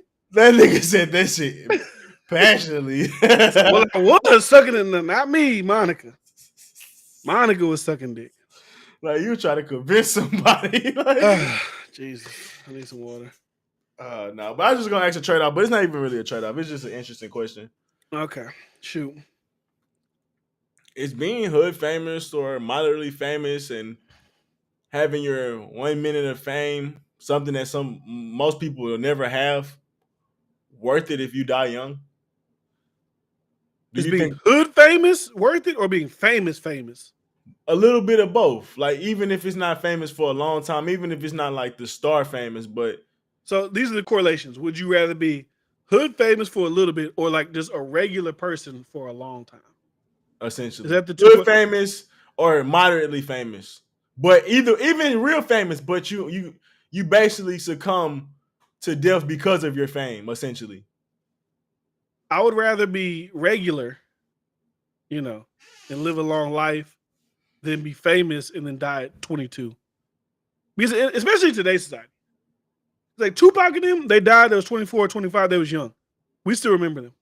A lot of these guys who are dying, I'm not gonna remember them. Like, I ain't no disrespect to Jada Youngin, but let's give it a buck. By next year, nobody's really gonna like give a fuck. So if you ask him, but also these guys, these new rappers, they're not dying because they're rappers. They're dying because of shit they was previously doing before they became rappers. That's true. And then now they're amplified, got a spotlight on them. That would make your enemy even more mad. That's true. Like, because they're still living in the hood of Louisiana every day. I see you at Rolling Loud. I see you hanging out with Kodak and Uzi and this person. Fuck him. That should be us. He's, so that makes it like probably 10 times worse. That's true. But, But could you see I people? think KD friend. I mean, maybe it's like Trey. Maybe you like Jada Young, but it's like, do you like? Like think about the guy that died the same day of XXXTentacion. I don't remember what his name was, but he was big in like Pittsburgh. Was it like Joey Wop or something? I don't even know his name. Like if you're not like X or Juice World, Pop Smoke, Young Dolph, like can we probably gonna forget about you. Can we use those people as an example, like that core of people? Would you be them or regular? And then I got another question after that. I still rather be regular. Could you see the people seeing that type of life and being like, "I take that"? Definitely, people would live the life of them people for 6 years. Like give me 5 years to live that superstar, big money, rock star, famous life. 5 years. People sign that contract with the devil like that because people are so scared to live in what will be considered mediocrity. Whatever they consider regular, that's mediocrity to them. I agree with you. They would rather do that than live for 90 years being mediocre, whatever you want to call it.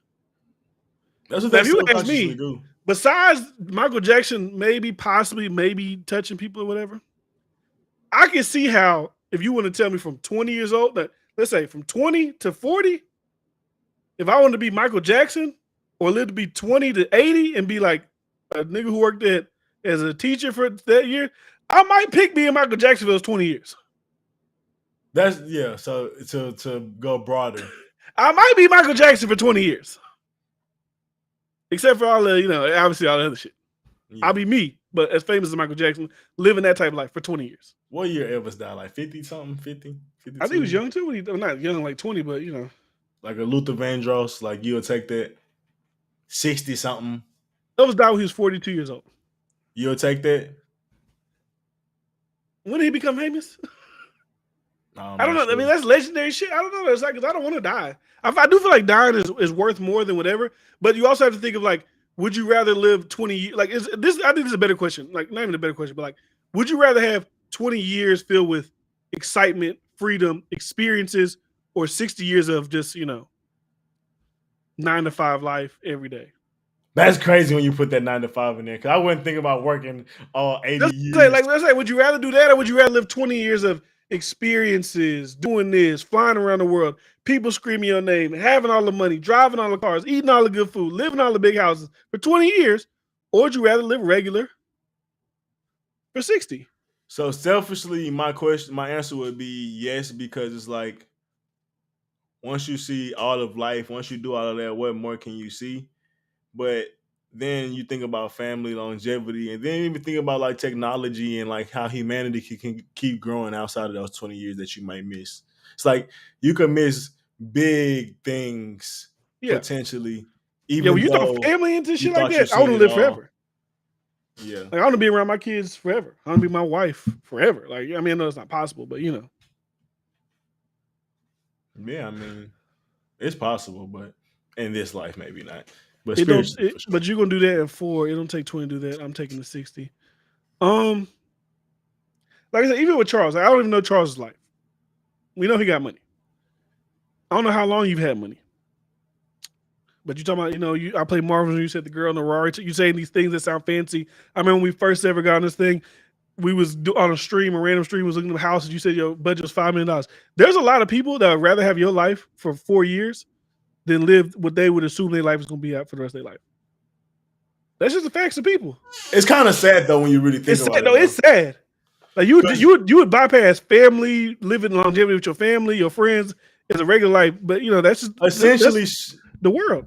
Essentially shit that's priceless, and essentially shit that you really couldn't even get if you was famous, because you start getting surrounded by yes men. You can't even live the life as a normal person anymore. So even being from that life as a superstar, it gets boring. You don't really connect with people no more because they're always trying to impress you. Like life is. Denzel Washington said it's a lonely road up there. It's lonely up there on that mountain when you that high up. So when you think about it from that perspective versus like being with family, having organic life, having organic friends and businesses and ups and downs and failures and all type of shit that come out of nowhere that when you don't have money, like that shit can put you in certain feelings. But at the end of the day, that shit is priceless compared to having the fame. Like even Trey said, you can still spend time. You can spend time with your family in 5 years. I mean, I'm not gonna say you don't have family because I'd be proud of. I don't know if you don't have your mom and daddy and they passed away or something. Rest in peace. But like I have kids. Like I couldn't imagine. Like my son right now is 4. He's about to be 5. It's like, oh, he's 5. You're about to die. Like I don't want to die. I only live for 5 years. Like I want to be with him for the rest of my life. You know what I'm saying? Like until I'm fucking 90 years old and he's what would it be like 60, 70 or something like that. Like I want to be around my son as long as I can, around my daughter as long as I can, my wife as long as I can. Like I wouldn't do that, but I can see why people would do that. Like if you told me, hey, I'll give you $100 million right now, but you're gonna die in 10 years, I wouldn't take the $100 million. I agree. Because $100 million maybe if you wasn't famous, but $100 million and we talking about the fame of Michael Jackson, you basically live in isolation. No, I'm just talking about $100 million.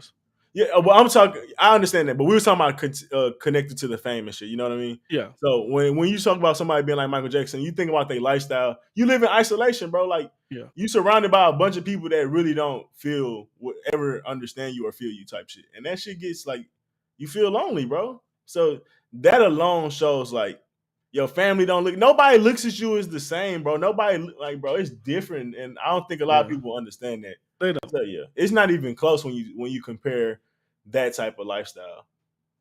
20 years of being a lonely, even though you're the most successful person, even though but you can't really connect with people. Like that's weird. I don't know if I would want to do that for 20 years. I see and agree with that point, but imagine what you could do spending every single second. But like still, like I said, my son's about to be 5 next year. You know how fast that shit like went by? That shit went by like this. You know, I said every second, every day with him. 5 years, that's it? That's all I got?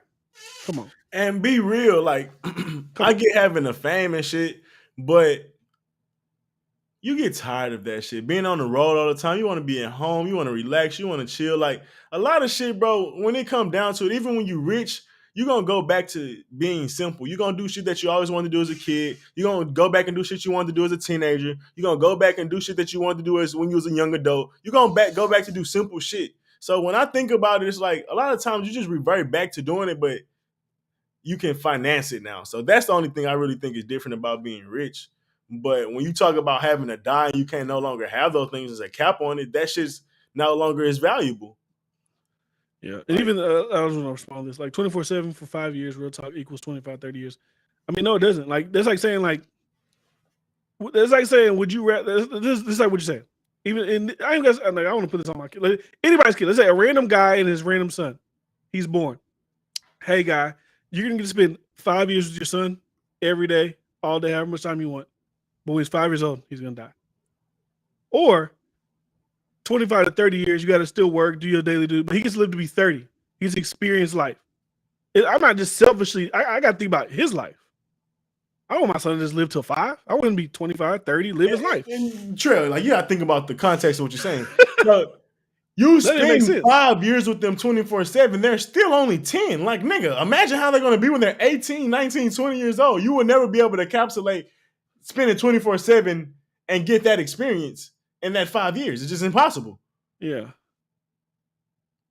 Unless it's some type of movie timing or some shit. You keep talking about the time equates. It's still like this.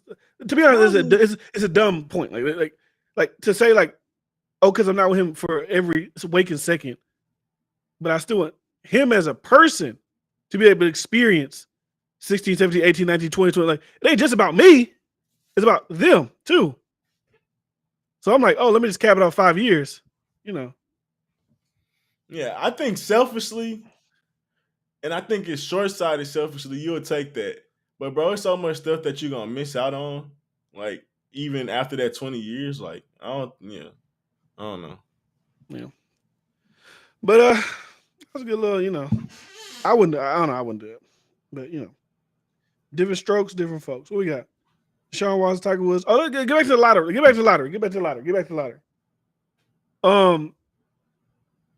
They taxed the fuck out of him. He got $440 million. Like I said, wouldn't complain whatsoever. I see a lot of people on social media is like, you know, it was like a travesty or something like that. So first of all, when you get the 1.28 million, 1.2 billion, you get that, right? You win. You take the lump sum, they already cut it down to 800 or something. And then you know they're gonna tax it. They're gonna take about 50%. He live in Illinois. I don't know what the taxes are. They're gonna take 50%. I was wondering why 50%. Yeah, you down to 400 million. And people like they don't tax the billionaires like that. Because that's income. He's getting income. The billionaires, Mark Zuckerberg pays himself a dollar a year. He's moving money around in different ways to where they don't get taxed. But if you get someone $100 million contract, that's income. So he's gonna get taxed. Yeah. But also, we don't know who this Illinois guy is. Like I said, if I woke up tomorrow and I saw $100 million in my bank account, I don't give a fuck if they said, oh, but you won $1.3 billion in the lottery. They had $100 million in my bank account. I don't give a damn. Tax me. I would like to have the $800 million, but I mean, I got $100 million. He still should have more. I mean, should he? He won 1.2. You know the consequences of taking a lump sum. It tell you at the bottom of the ticket, it say lump sum prize 800. How much they give you in payments? I don't know how much is over payments. I think I tried to do the calculations. It was like, but they're still going to tax the payment, so it's probably going to end up still being around the same. Yeah, I'm not mad at 50, but when you get that lump sum, no, there's a wild lotto fee. Like I said, he won 1.28 billion. When you take the lump sum, that knocks it down to 800. So then they take the 50%, and that's how you get 400. He deserved more because nigga he won. He took that chance. He paid money, and he won. Fuck you mean? You know how much money he invested into that shit? Probably. Bro, he probably one of them niggas that I've been doing this for 50 years, putting my $2 on the line. I use the same numbers every week, and he just so happened to hit that bitch. I hate those fucking stories. Bitch, I spent $50 on this shit. 50 quick picks, nigga. What are you talking about? You just randomly picked random ass numbers and you won. How many tickets you bought? Who, me? I'm talking about Charles. Oh. And people, okay, let me ask you this question. How do you feel about celebrities playing the lottery? DJ Khaled got backlash for having a whole bunch of lottery tickets. The guy who runs QC got a whole bunch of backlash for buying lottery tickets. I mean, they'll never win, so who cares? But it's nasty. Let the poor folks make some money. You got the Rolls Royce, motherfucker. You got what I'm gonna buy when I get the money. So you just keep making your money. Yeah, if I see a rich nigga hit the lotto, I'm gonna be like, that's some. No, we gotta revolt. We gotta go steal that nigga money. I ain't gonna lie. We gotta go take his money. But I'm still not mad at the nigga. Like, hey, fuck it. Like, if it's $1 billion, like, I'm gonna try to get that money. I would hope he donate that shit to somebody. You can donate my ass. Yeah, you spent $13K? Jesus.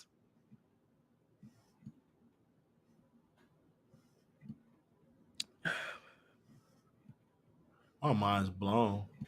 Nah, I got $100 million. I can't wait to be like you, big dog. 13K on Lotto. That's crazy. I invested, bro. I've been watching the whole. Like, I've been looking at how to invest my money. Right. I've been like, where do I invest? What's the best thing? Who the?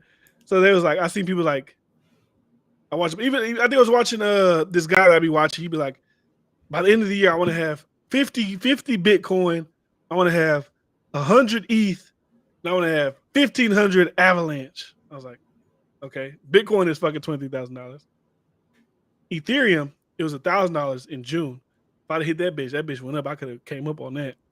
I was like, what's the Avalanche? So I went to Avalanche. It was like $24. And its high last year was up to 140. I was like, maybe I get on this. So I spent, my little money on Avalanche. I bought like 10 shares of it. It's a little 250. Let me just see. What's up about that shit? That bitch started going. I said, hold on, what the fuck going on? Now, I know it's a long game. It'll probably rebound, but that stock should get a little shaky. Like, hold on, let me take my shit out of here. Take your money out. Hell no, take your money out. Nah, I think it's gonna go back up, man. I trust this guy. He seems like a reputable. But what you do is take it out, wait till it fall, then put it back in at a lower price. So you ain't got to worry about eating that. You ain't got to worry about maintaining that L and holding that bag. But Trail, little money, nigga. Of course, you can't imagine spending 13K on Lotto, nigga. When niggas ain't got money, you can't sport. Nigga, you was driving around in a Prius, nigga. Of course, you don't know that about that. Nigga, you in your mama back seat, nigga. You can't. Of course, you can't understand 13K, nigga. You probably never made 13K in a year, nigga. Trey, how old is you? I'm talking shit. I'm only saying he in college. I think he in college or something. Yeah. I'm only talking shit. I think he on the drum line or some shit. Yeah, nigga, you ain't never made 13K in a year, man. North Carolina A&T or some shit like that. Don't speak on the man when you know what I mean. It's levels to this shit. It look crazy to us because we ain't there, but nigga, 13,000 to him may be a couple hundred. I watched. You remember that? We just going on tangents right now, but we talking about money, so I guess it's still kind of correlated. I was watching a couple years ago when Jay-Z posted a receipt from a club. It was like $87,000 or some shit for bottles. And I probably talk about this story all the time in podcasts. I don't remember, but fuck it.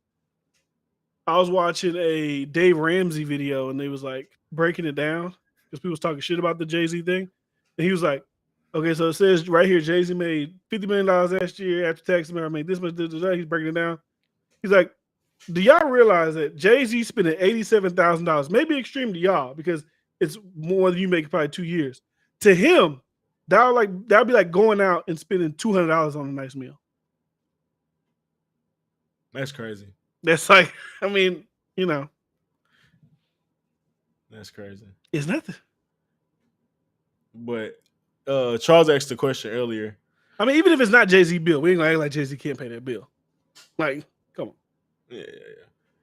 He asked $500 million, I think, or $1 billion for to live to 50, or $1 million to live to 80. What happened?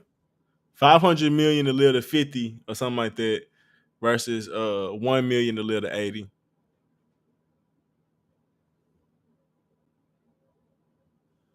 Oh, I take $1 billion and live to 50. Because I leave it to my kids. He said, I'm good at 50. You don't think you can flip $1 million? No. Not to $1 billion. Not to $500 million? Maybe. Yeah, but I gotta pay for all my shit right now. You know what I'm saying? I gotta figure out my shit right now. I ain't gonna lie, good life insurance take care of your kids. No, I want my kids like with $1 billion, my kids. You know what I'm saying? Like that's long. I mean, life insurance policies alone take care of kids. I ain't gonna lie. Hell no. No. So what up? No, they don't. Kids. Oh, no. I didn't finish my point then. Because then you do it, then they do it, then so. Well, if everybody get a life insurance policy, then yeah. But your kids make money.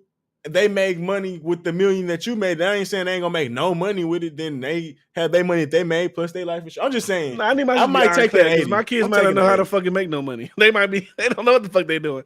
Just put in the trust. Here's the $1 billion in the trust. Well, I probably spent some of the $1 billion already. But I ain't gonna lie. $500 million is a lot of money. I gotta start from. So you will only have like 20 some more years left to live, essentially. Oh, you're talking about from this point on. Yeah, nigga. Like, when else was you started? From zero. Yeah, if I start from zero, give me 50 years as a rich motherfucker. From zero. From 0. But you would only technically Oh, it's have not. Oh, it's not. 22. It's not. Okay, so then he said now it's not transferable. See, I don't know. We get into it's too technical now. Like, can I make business with the billion that's transferable? Like, what can be transferable? Can my businesses I make with the $1 billion be transferable? Stop thinking about your kids, nigga. That's what he's saying. I can't help it, nigga. I mean, you know what I'm saying? You'll have like 22 more years. Yeah, I don't know. Well, I'm we gonna got take, anything, where, man? We got huh? anything else?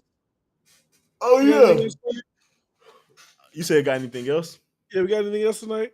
Nah, I did want to talk about this. How long do you think is appropriate for your widow if you was to pass away or your spouse passed away? Do you think they have to wait till they talk to somebody else? Do you even care when you die if they Shit, talk to somebody else? shit, I'm dead. I mean, what the fuck I'm gonna do? And that's how you currently feel. Yeah, I'm dead. What the fuck I'm gonna do? Do you feel like it's like, oh, she don't really love you? Do you feel like you didn't love her or because you fucking got somebody else? 2 years? 2 years is crazy. After I die? 2 years is crazy. And what are we talking about? After I die to do what? Like to be in a relationship, to be out here fucking, to Dating, be what are we talking about? maybe just having someone to talk to. But let me tell you our story. And I'm not, obviously I'm not gonna say the name. All right, so I went to my this is bring this into context. This is a great story. I went to my aunt's house. I remember for what holiday it was. It was for one of them holidays, you know. And there was a woman there. I never met this woman before. I never knew her. She was there with a guy. She was telling my grandma that she met this guy on, and you might think I'm lying. What's it called? Farmers Only. You know, they have the thing like Crush to Mingle, this, that. But there's one called Farmers Only, where you meet like little farmers. She met this guy the day after her husband died and brought this guy to the funeral. So, like, because she said her kids put her on it because the kids knew that their mom couldn't be alone. So, like, you die, your kids put your wife on Farmers Only. She meets a guy, they go on a date. You just died a day ago. And then she brings that guy to your funeral. That's crazy. That's crazy. That's disrespectful. That's crazy. That is crazy. That is crazy. But you know, I don't know how long. I mean, I don't know. Like I'm just thinking about because I'll be dead. So it's like, what would I want to happen? I don't even know. Like I haven't even thought about that. So me thinking selfishly, like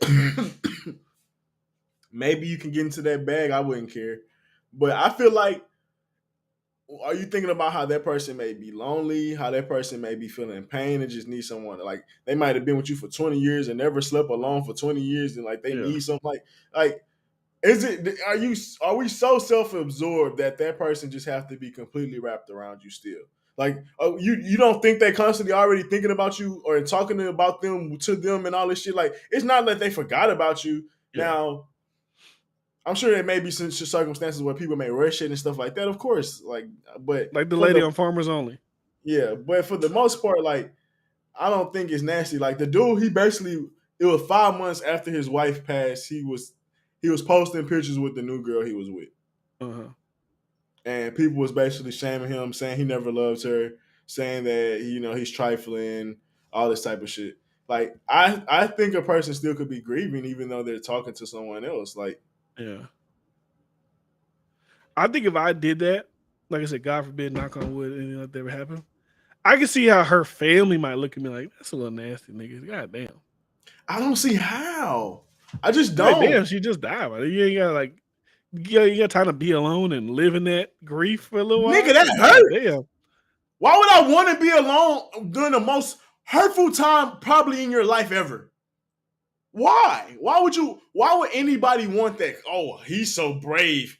Like, fuck that. Fuck that. You have the right to, it's to death do your part, first of all. Like, if we're going to be technical about this. You did, so we part?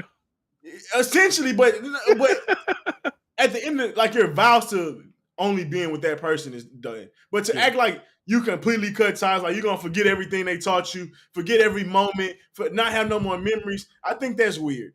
I feel the same way if I went to jail for life. If my girl talked to somebody 2 months after I'm fucking gone, well, who gives? What's the difference between 2 months and 2 years? Oh no! If I go to prison, if I'm still alive, till death do us part. You gotta hold me down, Shawty. What's going on?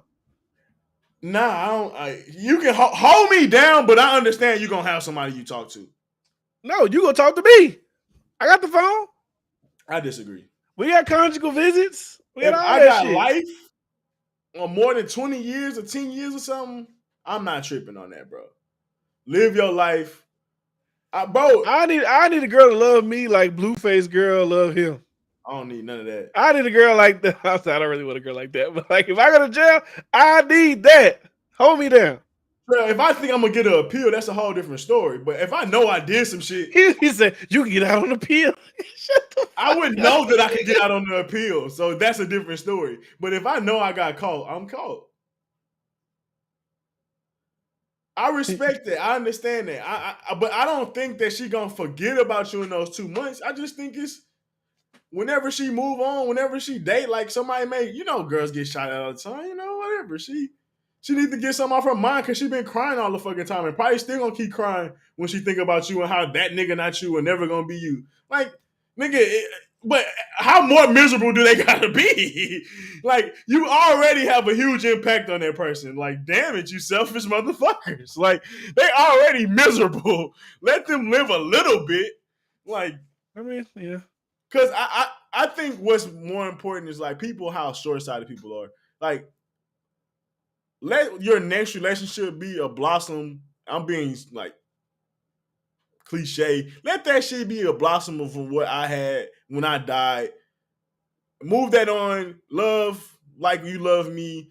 Go live life just like if I was here. Go have fun. Teach the kids. Go have more kids. Actually, Bryce is letting them live their life. We the ones saying, "Nah, you gotta stay with me." Bryce is saying, "Go flock, be free." Yeah. And I can understand a woman not wanting to deal with any other man again. I don't have a time limit on it. I really don't. Like, I'm in the ground. If you want to have a companion, like, because you got to think, bro, that's when a lot of people find people anyways when you're going through times like that. You need someone to talk to consistently. You need that, bro. So, like I said, shoulder to cry on is a dick to ride on. That's what they say, huh? A day after I die or some shit like that, I wouldn't think anybody would be even in the emotional capacity to even be able to talk to somebody the day after someone major died. I think when the initial crying your heart out, crying your lungs out, hating the fucking world ends, however fast that is. Bryce got that damn red pill label. Bryce, I'm not even red pill. I don't understand. It's technically red pill because they will never leave me. My woman would never. She wouldn't even think about leaving me if I went to prison for 30 years. Red pill is understanding women's nature and human nature. People need companionship. So technically, y'all wrong. Technically, back to the conversation at hand. I don't know. People, like I said, people just gonna do what they want to do. Like if the guy met somebody 5 months later and they're in love, and you can't really control your feelings at that point. Like, and a lot of I watch these relationship shows with my wife all the time, where motherfuckers is trapped on an island together for 3 weeks, and they be in the most love they've ever been in their life. I'm like, how the fuck you fall in love that fast? But hey, people, different strokes for different folks. Yeah, and I'm not about to say you. So what do we call these people? Evil, immoral? Well, I don't think they're evil. No, I don't think they're evil. Like what do we what how do we judge them? What deed are they doing wrong? Are we saying that they treated that person right their whole life and that person died, they just moved on quickly? So whatever they had before is invalid? Now, I can see if she treated that person like shit their whole relationship, then moved on fast. It's like, oh, that bitch is just a savage. Or that dude is just a savage. I understand that argument. But if they had a great, beautiful relationship and somebody decides to move on, bro, you can't hold people captive. Let me ask you a question. If I died, knock on wood, tomorrow, and then you just randomly seen Carla with a new nigga in 3 months, your initial reaction would be like, damn. See that thing get a little. You might not give a fuck. Like, do you? That's your life. But you would be like, damn, that's a little fast. God damn. My niggas still got the dirt over the coffin. They even got grass on that motherfucker yet. I feel like if I see you out here living your best life, like you like had a hit on this nigga and got some life insurance money and you partying with another nigga, maybe, but I don't know. If you grieving and shit, you crying, I don't fucking know. Are you sad, bitch? That's all I want to know. Whoa, no, that bitch. No, in that state of her not being shit. That in the multiverse of another caller. Okay, in the multiverse. Okay, in the fucking multiverse. Fuck that. Not in the multiverse, nigga. Fuck that. Ain't no multiverse. I love her through every universe, nigga. Not even in the multiverse. You tell me, D-Frey. I stand up for my bae in every verse. Yeah, every verse. What the fuck? That's fucking hilarious. Nah, I'm playing. But no, I would want it. Are you sad? That's all I need to know. Do you feel something? Nigga said, because I'm still saying, I ain't even made a new friend yet. Who the fuck I'm gonna do a podcast with? Trail think he can do it. Trail like, Bryce, me and you can do it, man. We're gonna get to the top. I'm retiring. Nah, you a war doer, man. You bring Rob back, man. You and Rob. I don't fucking know. I'm talking about with Trail, I'm retiring. Oh, okay, yeah, it's over. Trail, you had the opportunity last week while we was drunk. I sent the link in there. You could have showed us what you got, man. Put you on the show. Let's see what you got. You think you just got there big time, Mr. I got the most. What did he say? I got like the fucking not eccentric takes. He said something. I read the fuck he said. I got the I don't know. I'm outlandish or what the fuck that nigga said to me. But that's hey, when we need a little clicker boy, we'll let you know. I need a nigga to change the scenes and hey nigga, pull up clip 33. I hit you up, big dog. Hey, Trey gonna clip this shit. See, nigga, I made it. Niggas was shitting on me. He said I could be his little clicker boy. I'm gonna show you. Nah, Charlie, he be sending me a bunch of stories and shit. He'll say, you know what I need you to do? This is what I need personally for D-Friend Daily to be more consistent. I need a motherfucker who gonna make the clips for me. Don't just send me the shit. Use the background that I have, the little D-Friend Daily background. Rip the video off YouTube or Instagram, whatever. Make it and then send it to me so I don't gotta do all that type of shit. That's what I need. The same, and even for Instagram clips. The same way this nigga Sneeko got niggas entertaining them, got millions of niggas creating links and videos that go viral. Create my videos for TikTok. That's what I need. I need a motherfucker like that. How about you up? I give you $100 a month. What you want? Nigga, help us. Nigga, show us some results first. You intern. Nigga, show you some results. Sure, we having takes like Jason Peterson, and they both gay. Jason Peterson. You talking about Jesse Lee Peterson? But nah, man. I don't know. I think that's all we got, man. What we got? You in the 100 clips? Okay, all right. You're done for. Show me proof that I know it's gonna go big, nigga. Yeah. Have you ever done it before? Whoa, pause, man. I don't need niggas showing proof it's gonna go big dog. Calm down. It's gonna go viral. Show me proof it's gonna go big. It's going nigga really trying to redeem himself from I suck dick. No, that was crazy. I sucked. You can chill out, big dog. Anyways, I don't know if you want to talk about that. I just put it in there for the last little take. I seen you in Wardo talking about Kendrick trying to drop a new album soon, and what does that mean?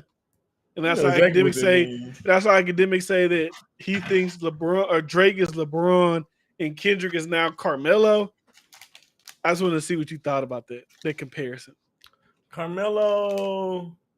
He said their name. You can't even like he said back in the day. The content of that context was back in the day. It'd be like LeBron, Melo, and D Wade. But now it's like just LeBron. We would talk about them old niggas no more. Oh well, I'll make him like a D Wade or something, but not no Melo. He got some rings. Kendrick got some rings. You would think he's still like a KD or a Steph or he ain't showed that. He ain't dropping 30 a night. That album wasn't 30 a night. It wasn't no MVP season. That was a Jordan on the Wizards performance. Damn. Have you been seeing this nigga boring ass concerts? He said boring ass concerts. I've been seeing people post clips of his concerts, but I Those look haven't so seen. dull and unentertaining. Like I He just doing couldn't. festivals. I see his big ass crowds. Well, because it's Kendrick. Niggas get the. I went to a Kendrick concert. I'm hip hop. And I'm hip hop. I got my degree in hopology. I don't agree with that. I don't think he's Carmelo. Like I said, he's still in the game. He's still like a, you know what I'm saying? He's still a guy in the game. He's still Kyle Lowry? he's still one of the top guys. Come on, right? He's still one of the top guys. Some people say he is the top Like a guy. John Wall. Some people say he is the top guy. To who? To people. What do you mean? What has he done that's a You top see, guy look, worthy? Flying Low said Kendrick album is 7.5, Drake's 6.2.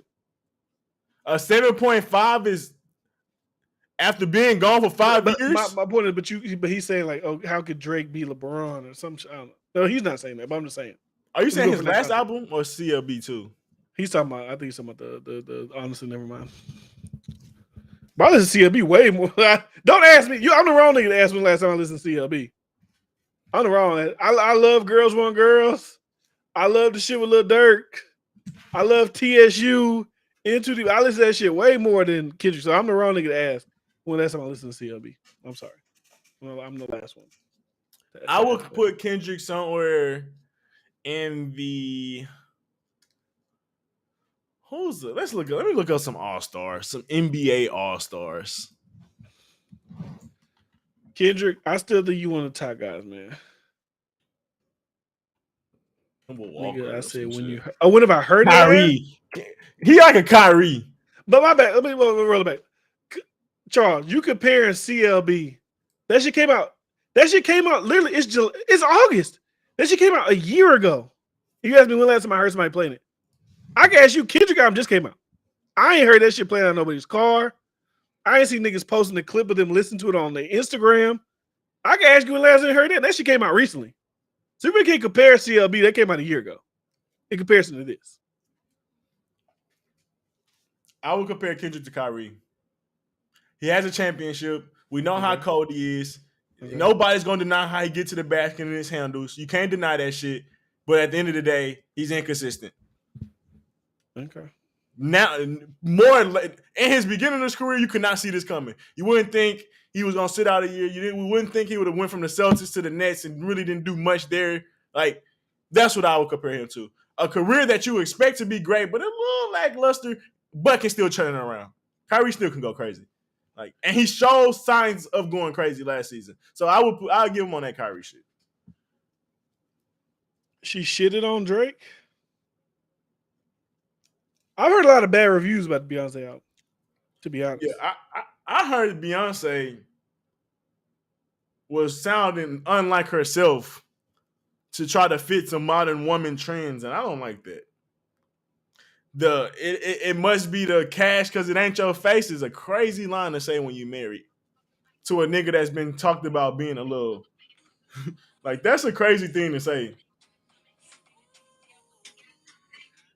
Like, but Charles, give us your favorite 3 songs. We'll play it right now. No, we won't. Oh, I forgot. We damn we won't. No, we won't. We damn sure not playing her shit. We won't. I forgot, bro. We won't. Maybe 3 months. We got to take a break. Maybe 6-7 months from now. But that is crazy, though, bro. We did all them verses and never got flagged for shit. And in this last one, we was playing some Houston shit and got flagged or something like that. Too real, bro. To Houston. He said, "No, we not. No, we fucking not." But like I said, I feel like this year, the thing I do like about Drake though, is he's still dropping. He's got a song coming out with DJ Khaled, Lil Baby this week. Which, come on, we know it's gonna be fire. We know it. Like, come on, we know. I'm ready to see what this last bit of music, because like. I don't know if I'm more in a different space in my life where I'm focused on watching shit about real life shit, whether it's finances, stocks, crypto, business, entrepreneurship, whatever. Maybe I'm just focused more on looking at shit like that. As far as music goes, this summer was kind of lackluster. Summertime is you usually feel the music. It doesn't feel like it's been lackluster. Nothing. Summer's over. Who just dropped? Shit, I don't even know who just dropped. Trail be sending me people who drop albums, but like, is any of them fucking albums been like memorable? Somebody just dropped. Alien Superstar. Break My Soul has a great song. I can't even deny. But Somebody just dropped. is Break My Soul better than Sticky though? I don't know. It's more catchy, but when you throw that Sticky on, you know, I'm gonna give it to Break My Soul. I fuck with Sticky, man. I fuck with it better. I would pick Sticky, but I'm saying who I think Sticky is trash. Honestly, we gotta agree.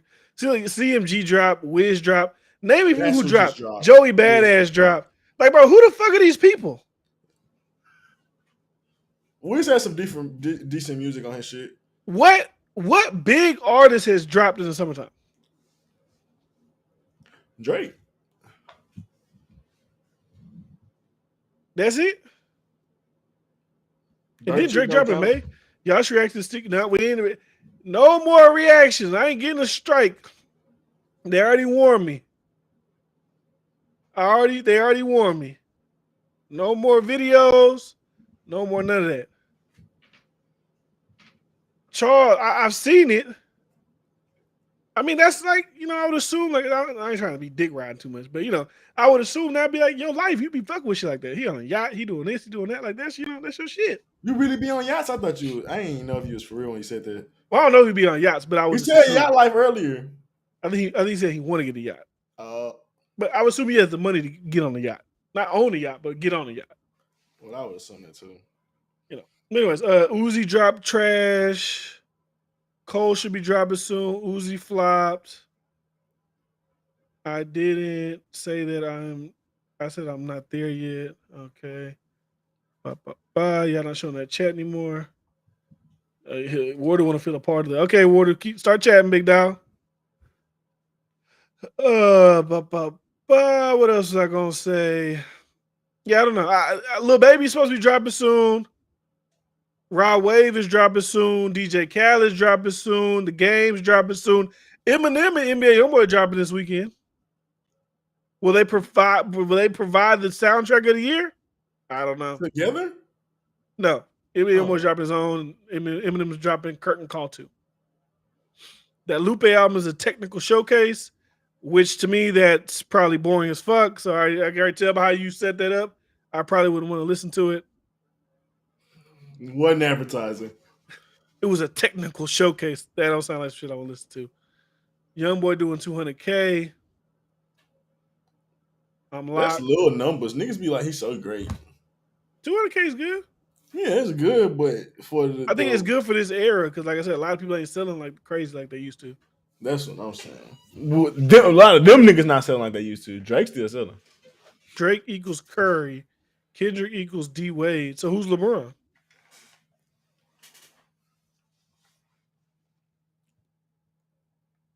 Jay-Z? Oh. You can say like Jay-Z. You can throw him like in the old nigga, like, maybe he's like Kobe or like, or I guess they came out in the same era, but 2003, but whatever, I guess. Kanye's Michael Jordan. Okay, relax. Well, we did do verses.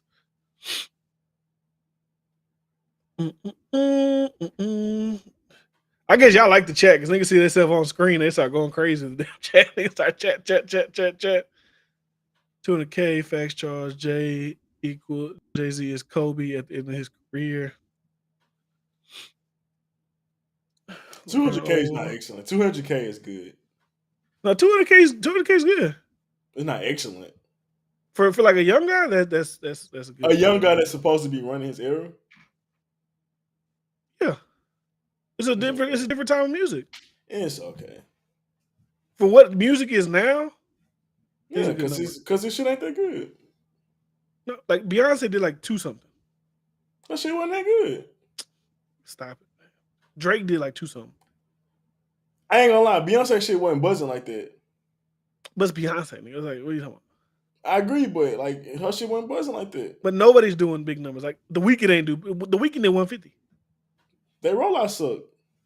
You gave 200 is good in today's day and age. Drake shit on 200 is the new. Why Drake and shit on 200? Why what? Why Drake and shit on 200?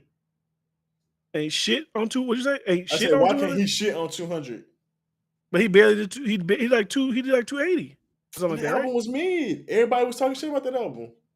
So he shit on if he's barely hitting 280 on a mid album. Any other album, he's doing way more than that. 200. I mean, we're comparing Drake though to YoungBoy. Like, come on. But Drake, when he was young boy, when Drake was a young boy, when Kendrick was a young But boy, that was a different. They was I don't- around niggas to I bundle don't believe that. shit and I just don't think that streaming shit that wasn't. good. Bro, it's different. I just don't think that shit that good. It's like I said, it's like comparing NBA areas. Like Lil Wayne was doing $1 million a week, and Kanye did $1 million a week. Like it was different. 200K, no. 250 plus. All right, you got an argument. 200, no. Because if a nigga barely scratched, because you barely scratched the 200 if you got 200K. So you really won. You was damn near 190s. And for a nigga that's running shit, nah. Nigga said this is exactly why I need to consider replacing Price. It's niggas dropping right now that's doing 300. Post Malone did 130 or some shit like that. Nobody talking about fucking Post Malone. What do you mean Post Malone a year ago did like 600, 700,000? So 1 year difference, the music is that different from 700 to 100. It's changed. You can't do. We didn't have streaming back. We didn't have streaming last year. What do you mean? They was able to do tricks and bundles and all type of other shit. Hey, you was able to do bundles last year too. That shit been like a few years since the bundle shit. And now you can't do it. That's why the numbers been dipping. They couldn't do the bundle shit last year. When he sold his last album, you could do bundles still? Yes, you selling tickets as albums and all type of shit like that. I thought that shit happened. They stopped that before COVID or like right during COVID. Oh man, it was like something. I mean, I don't think he dropped that shit. He might have dropped 2019. I don't even know. Okay, yeah. Well, if he dropped in 2019, that makes sense. But I'm about to say. But everybody's numbers been bad. And I think it's because of indicative of their music, not because music's not. If niggas was dropping hits, if niggas was dropping cold singles, I don't want to hear the shit. Niggas don't got that. Niggas suck. Sorry. Drake, shitty performance. Kendrick, shitty performance. What single that you hitting? What are y'all dropping that really touched the culture? Like, before a nigga used to sell 300K, 400K, they'll have 3 fucking hits that come out before that album come out. They'll touch the fucking culture. Niggas dropping shit, of course. Yeah, they only make 180. Then the shit on the album don't be that great anyways. Yeah, I'm blaming the music. I'm blaming niggas trash rollouts. I'm not blaming it's the different era. Fuck that shit. I mean, it is though. In context, I said Drake shit was shitty too. I said Beyonce. I'm saying everybody's shit that didn't go over 200K is not because of the era. I'm saying because they shit wasn't the quality that it should be. So I'm even calling Drake shit. If Drake shit only did 280, that's not good Drake music. That's not like Drake when we be talking about what his normal standard is. To Beyonce only doing whatever, Weeknd only doing 180, either the music trash or the rollout trash. So it could be either one, but something about it, but I don't think it's streaming numbers. That's what I believe. I'm not, because I think a nigga drops some good shit, he come out with a mean rollout, he gonna make numbers. That's what I think. Something about what these niggas doing ain't hitting the culture. That's the problem. Because white people doing numbers. They buy shit, man. But so it's not. That's what I'm saying. It's not about that thing. It's always been though. Get the black people to buy shit. Your shit not hitting. They don't buy shit historically. But at the end of the day, a year or two ago, niggas was just doing numbers. It ain't 1 year all of a sudden black people not buying shit. If black people been like that historically, their numbers ain't reflected that. All of a sudden this year, their numbers reflect that. That's my argument. If niggas not really fucking with if your numbers not hitting, bro, it's something about you not touching the culture. Let me read these things. People ain't buying that music, Vicky. I agree, because they not fucking with it. Like Donda was great, right? Donda was a great rollout, and he did good selling it. But what singles was really crazy from that album? I'm trying to see the first week sales this year. Like when you talk about any albums that's dropped recently, what are the singles that's just so notable? Like, damn, I can't wait till that album drop. None. Break my None soul. of these albums that come out are anticipated. Kendrick shit was anticipated, but that's just because he was gone for 5 years, not because we was like that music that he's cooking up right now or been recently cooking up is eating. So that's what I'm thinking. Hurricanes was great. I'm not off the grid was great, but I'm talking about, did that shit really hit the culture, Vicky? Was people playing that shit like they played Through the Wire? Was people playing that shit like they played I Ain't Saying She a Gold Digger? Nah. And even other like people weren't playing Hurricanes like that. Not that, maybe I'm tripping. But Donda did great, and Donda did good numbers. It would have did even better if he had harder singles. That's all I'm saying. Certified Lover Boy did good numbers because he had singles that made people talk about it. And it did numbers. Nobody was talking about Beyonce shit like that. Cause I mean, Break My Soul's a great music. It's great music, but is it really touching the culture? Why you saying people wasn't talking about Beyonce about the drop? What are you talking about? People been talking about that shit for people make theories like, oh my gosh, she changed her Instagram profile. Oh my gosh, she did this. What do you mean? People talking about Beyonce about the drop? Because it's different metrics. I don't believe it. They demoted you. Niggas ain't buying. Why would I buy something when I could just stream it for fucking free? Why would I buy it? And you got to listen to that bitch 1,500 times for count as one sale? What are you talking about? You listen to something for 1,500 times for it to be one sale. Rather than niggas just buying it. If I go on Spotify right now and play any song in the world, why would I buy their record? So when Drake dropped Certified Lover Boy, was it streaming only? I don't know. I believe so. I believe that metric, however they came to that metric, is closer than it is being completely out of whack. That's all I'm saying. I don't think the number was out. She did 315. I'm not even saying you 315. That's big. I'm not even saying you're not wrong. I'm not even saying you're not wrong because rollout doesn't matter. Drake's rollout was maybe not even just his own thing. It was you had the Kanye thing. You had that was all Drake's tied into part of the culture. People love Drake. He did 615. No, that's great then. I'm wrong about Beyonce. He did 613. He did 613. That's great. Drake did 613. As Certified Lover Boy. That's what I'm saying. And he only streaming. That's what I'm saying. So when niggas can do that, whatever. But Beyonce doing 315, I'm wrong. If she did 300, that's great to me. 300 first week, that's pretty great. And y'all, I hate niggas. Bro, I said it's good. It's good. But when we start trying to make excuses for artists and saying, oh, they only doing 200. I'm not making excuses for these niggas. I think they are capable of making these numbers because I look at white artists, they making these fucking numbers easy. But people buying that shit. I don't want to hear that shit. Black people spend the most fucking money. Not on music. Not on music. It's in the numbers. Drake, first week, he sold 48,000 pure sales. Taylor Swift sold 185,000. Drake music didn't touch the culture.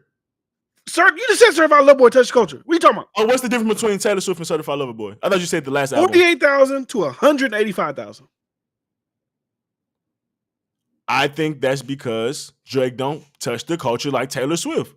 And it's because she's American culture when it comes to that type of sales. And I think Olivia Rodrigo, who just blew up last year, physical sales first week did 68,000. Drake did 48. You think Olivia Rodrigo is bigger than Drake, or she has more of a white fan base who would buy her product? I think the culture that she's tapped into is bigger. White. Yeah, but Drake and them be tapped into the white fan base. But them niggas they don't give a fuck about buying her music. Billie Eilish sold whatever she sold, but they bought 148,000. Those fans buy music. That's just point blank period. They buy music. Okay, I understand that. They Morgan Wallen, country singer. I think you overtaking my. I think you. Okay, I understand they sell more, significantly more. I can understand that, but to act like it's impossible for them to make sales compared to what they were just doing. Charles, the numbers that we reading, those just U.S. There's no number count worldwide. The numbers we talk about just U.S. numbers. Like 613 first week is just a U.S. thing, not a global thing. We see people do 300. We see people do 280. In this era, we see white people do even more. I don't think it's just because of streaming. That's all I'm saying. Is it because of white people? Maybe. But just saying, oh, it's because of streaming, you can't. Because I think is Future at this point in his career bigger than NBA YoungBoy? It's arguable, right? Yeah. If Future sold 200 on an album, I would think that would kind of be like him selling 270 was like, that's pretty decent. Or however much he sold.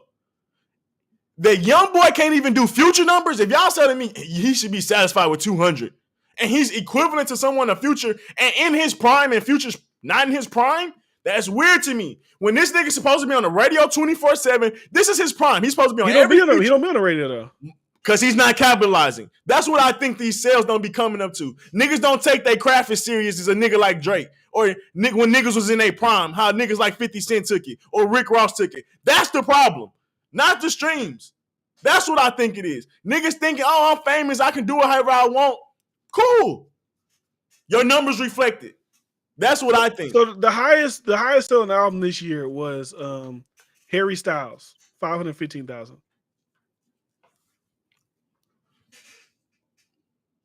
That was the highest out of everybody. And my thing is like, there's not old white people buying Harry Styles shit.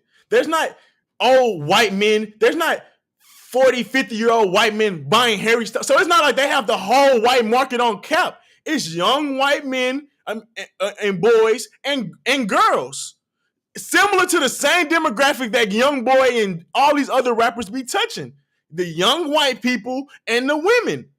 Not white women don't be really listening to rap, even when they be young. But the young boys do. But maybe I'm gassing it. But like I said, when we go to these black concerts, it be white women, white men of young descent. So there's not like they can't tap into these markets and not already tapping into those markets. Somebody just got on Kid Cudi ass. Watermelon Sugar is a great song.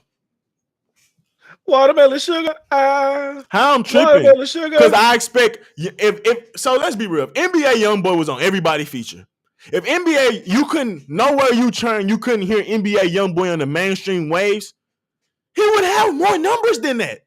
Them obviously trending on YouTube ain't enough to sell more than that. But I guarantee you, if he took his shit as serious as Drake did in his prime or any of those other dudes, like I said in their prime, his numbers would be fucking ridiculous.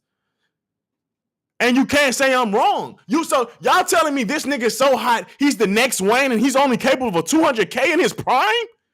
Something's not making sense. Let me ask you, what do Adele did 692 first week? Tell me I'm crazy. He's blackballed. What the fuck do you expect? He needs features to do more than 200K. And that's the niggas. He don't see what I mean. He don't need features. Nigga, do you know rap culture? If you want to be your biggest, the way to climb to the top is being on everybody's shit, being competitive, being like, what are we talking about? Niggas come up with these new requirements. I'm not gonna put a feature or whatever. Okay, do that. Take those risks. But when your numbers are not hitting, don't act like, oh, it's a new wave. No, nigga. You took certain risks and you're not hitting. Same with J. Cole. You don't want no help on your albums? When your shit don't hit like that because niggas want to hear a little bit besides you? That's on you, nigga. But I love seeing niggas trash Bryce in the comment section. And I keep going. I don't give a fuck about you niggas. But nah, I mean, even that like NBA YoungBoy's blackball thing, it's like niggas capping. I get y'all say I get that he's blackballed from like mainstream shit. But it's hard to feel sorry for a nigga who's still like the second highest stream artist in the world. How like, he blackballed? Explain. What makes him blackballed? He doesn't get industry looks, is what they're saying. What makes him not get industry looks? What does he do different than any other rapper nigga? Please explain. Tyler Creator used to shit on niggas and be like, I don't want to rap on your shit. And they ain't blackball him. So what does he do? Kodak literally got into it with Hot 95 or whatever the fuck Ebro and them. He still get interviewed. I don't understand. What does Young Boy do to make him blackballed by radio? He's the typical prototype of the average rapper right now. He's hot. Why would anybody avoid that? In the rap, what? Rap industry got morals all of a sudden? What are we talking about? Niggas make excuses. That's what I'm crazy. Nah, your nigga ain't hot like that. I'm sorry. Facts. You think Future 200K in his prime? Drake? Nigga, Jay-Z 200K? Imagine Jay-Z selling 200K in his prime. Niggas would think that nigga was washed. And y'all gonna talk, it's a different era. Get the fuck out of here. I don't want to hear that shit. I don't want to hear that shit, bro. I don't want to hear that shit. That's child's play. It's a different era, man. I don't want to. Drake just sold 600. But we comparing Drake to like, come on. Beyonce, not in her prime, just sold 300. But look at these names, man. is supposed to be the next. He's supposed to be the next star I don't know in his prime. I'm not the person who thinks he's that. So I I'm know not you don't think like that. I don't think he's them that. niggas. But for him, what he is, I say 200 is good. Yeah, I know. I agree with you. But I'm trying to show y'all excuses ain't reflecting this nigga sales. It's cap. That's all I'm saying. Like, how big y'all say that nigga is, he should be up there, no excuse, is what I'm trying to say. I agree with you. I think where he at is fine, 200K. But that's indicative of him and his music. And not being how cold y'all saying this nigga is. Point blank, period. 200K in your prime is laughable, bro. Laughable.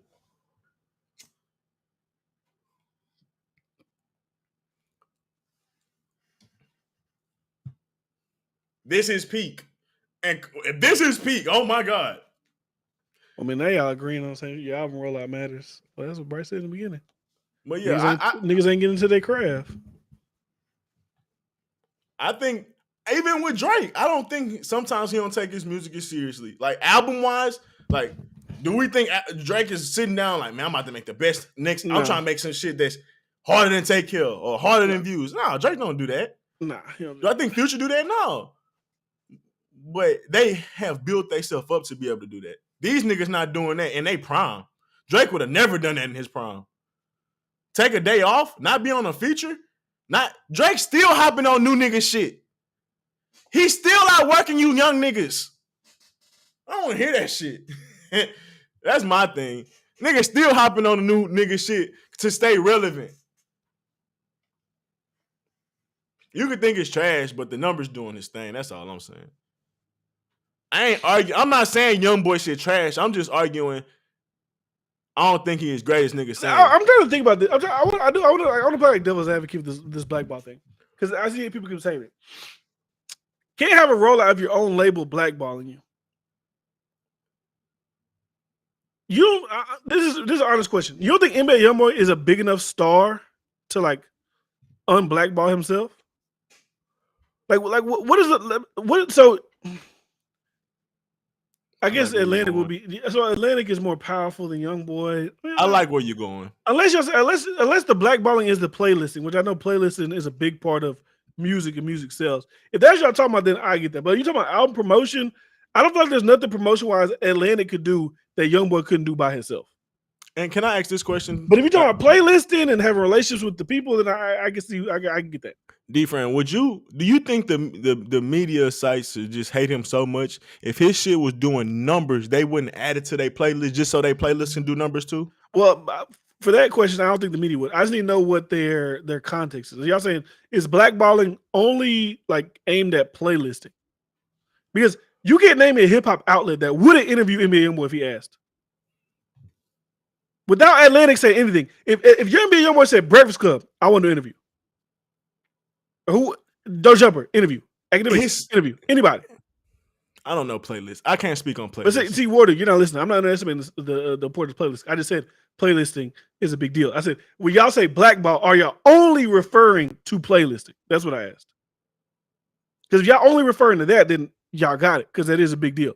But I'm talking about everything else that surrounds a rollout. Everything that generates excitement for an album. He could do that on his own without a label. Now, like I said, if you are saying that playlisting is the only factor of him being blackballed, I can see what you're saying. But we're talking about everything in the promotion of it. He's a big enough artist to do essentially whatever he wants to do. So, as far as getting the word out that he's dropping an album. So let me ask this: top 100, can he be blacklisted off that if his number's selling? No. How many top 100s he got? I think they got a couple, like one or two. Yeah. How long he's been around? I don't know, a couple years. Yeah. But see, that'll go back to their blacklist off playlist now. Because his numbers will be higher if he was at playlisted. So you just fall back into that argument. I guess. I'm talking about strictly promotion. No, that makes sense. That's a good point. I wasn't thinking about that. But Trail, you're missing the fact that Atlantic wouldn't do that. You think Atlantic is gonna go to the Breakfast Club and say, if you interview YoungBoy, you can't interview Meek Mill or whatever the fuck? They're the Breakfast Club. They're gonna tell No Jumper that or Adam to do that, because we talk about media all the time. Media is more. No, they're not gonna do that. That doesn't make it. Why would Atlanta want to blackball him? I need answers. I don't know shit. What happened? He wants off the label. But just even the media thing, like that would even Atlantic needs the media more than the media need Atlantic. Like stop it. Like stop. The Atlanta's not gonna go to Breakfast Club and say you can't interview a young boy, or you can't interview Cardi B. You're gonna be like, they don't give a fuck. Like what? That makes sense. I'm not naming the Breakfast Club because Breakfast Club is quintessential like the biggest. Confused. Even $1 million worth of game. Let's say $1 million worth of game. Let's say Drink Champs. Let's say No Jumper. Let's say Academics. None of them would even give a fuck if Atlantic said, if you interview YoungBoy, well, you can't interview nobody else. They don't give a fuck. They'd be like, fuck you. I'm interviewing YoungBoy. DJ Vlad. They don't give a fuck. They say, fuck every other artist you got in Atlantic. This is the biggest artist y'all got. I don't give a fuck about interviewing nobody else. So if YoungBoy hop on a Drake song, you still think that song gonna get blacklisted? If he was doing features, you think every nigga feature song he get on, like it's ways around that shit that he's not working. Bro, if he's working, ain't nothing that could stop him when it comes to them numbers. But maybe my point was retarded. I already said I get what D-Friend saying about the playlist shit. So already, whatever. But yeah, then there's that. The little Dirk beef, people pick Dirk. Like I get that industry shit. I get that. But that same on industry shit, that's not gonna affect numbers. Think about that. Because I see y'all are saying all these fucking excuses. Y'all are saying with everything he got going on, he's still the second highest stream artist behind Drake. I get that. But like you would think that if you're the second highest stream artist, all of that would essentially be irrelevant to like being blackballed. Because when you think of a person who's blackballed, they just like you don't hear about them. Like Tory Lanez is blackballed. That thing ain't nowhere near the top stream artist, nowhere. 6ix9ine obviously he didn't put up enough music to be in the conversation, but whatever. But if you like the second highest stream artist in this ain't just hip hop. This is any genre of music. Now I'm talking about the album rollout process. You create a buzz for yourself for your album. You could do more. You could do the spot. Now maybe you can't go to Jimmy Fallon. You can't go to this. You can't go to that. That's exactly why he's the second most. That's exactly what I was thinking. It's because he surely put out so much fucking music. I mean, but my point is, you're still able to get that. You still be able to get them numbers. Yeah, no, but I'm just saying when people there's other niggas that could drop as much music as him, and they wouldn't do the numbers. Well, no, yeah, of course.